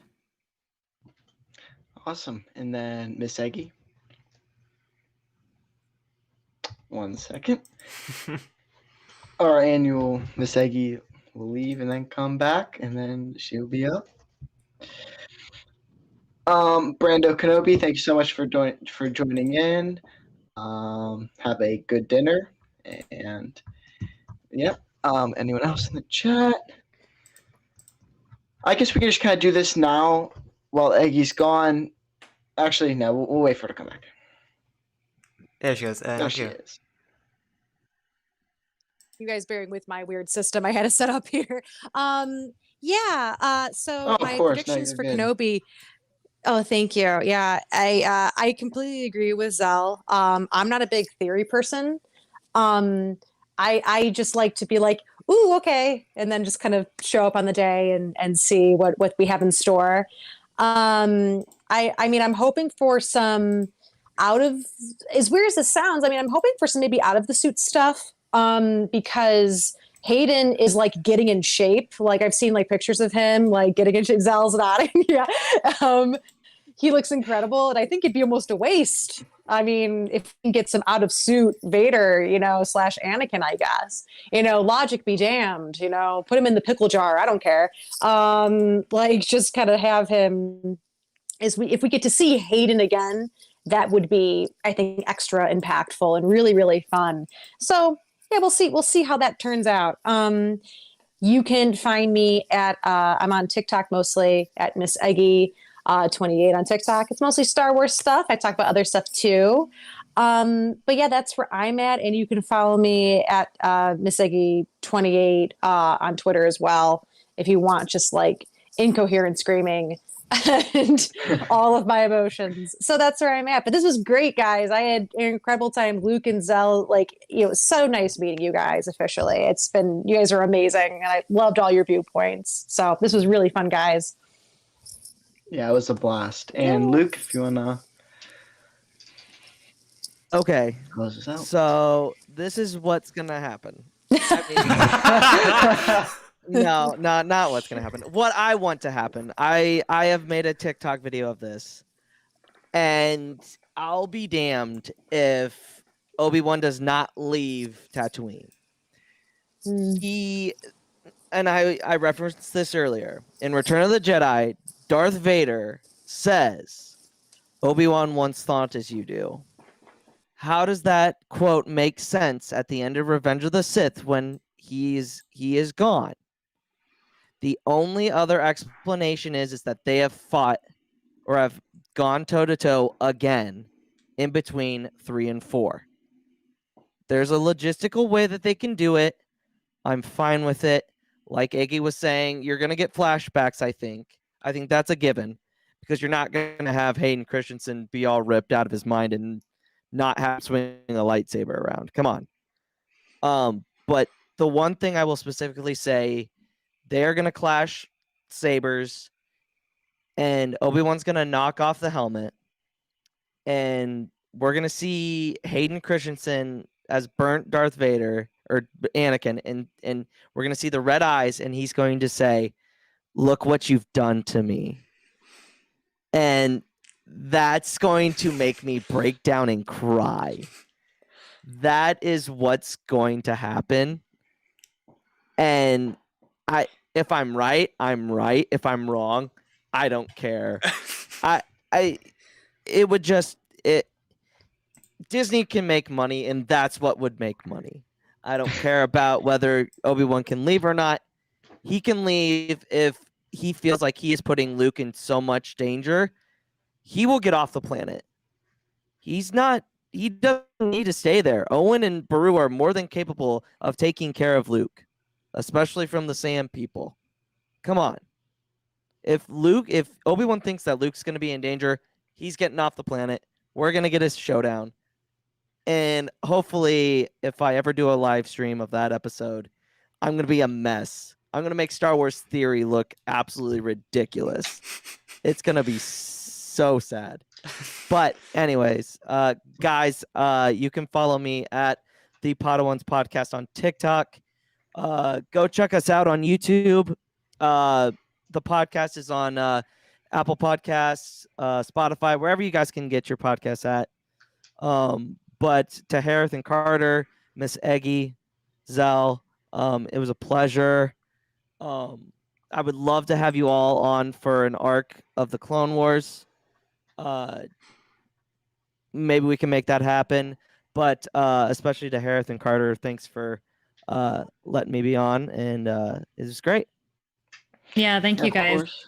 Yeah. Yep. And Hereth, where can we find you? I know we say it every week. We say it every week. You can find me on TikTok at Hereth Productions and on YouTube at Hereth Productions. My YouTube's not that active, but I try to get there as much as I can.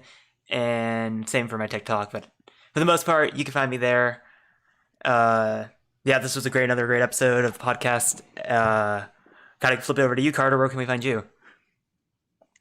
So you can find me at Car2D2 on TikTok, and then this is my main YouTube channel. And yeah, that's basically where you can find me. We thank you guys so much for coming. This was a long one. It was definitely a long episode, but More it than was worth great. it. Yeah. Yeah, I mean, everything you guys said was just amazing, and Yeah. this was such a great time, and we thank you guys so much for coming and being on here and taking up some of your guys' nights to come and talk Star Wars. And then real quick, just to finally shout out to people in the chat. Son of Sons, we have got Brian, we got Star Wars Scholar, we got Brando, we got Ace Bronx. Ace Bronx, J0047, we got Darth Chaco. We got Choco, we got Aiden the Legend, we got Kieran, we got Low Shadow, we got X Core, Neppy. Thank you guys all for joining. We will see you guys next week. We are trying to plan something to kind of bridge that gap, and we'll get there. Because now that Bad Batch is over, we won't be doing, obviously, our Bad Batch reaction because that show is over. So we will think of something else to get that content out. But again, we appreciate everyone for joining. This was a great time, and may the Force be with you. Always.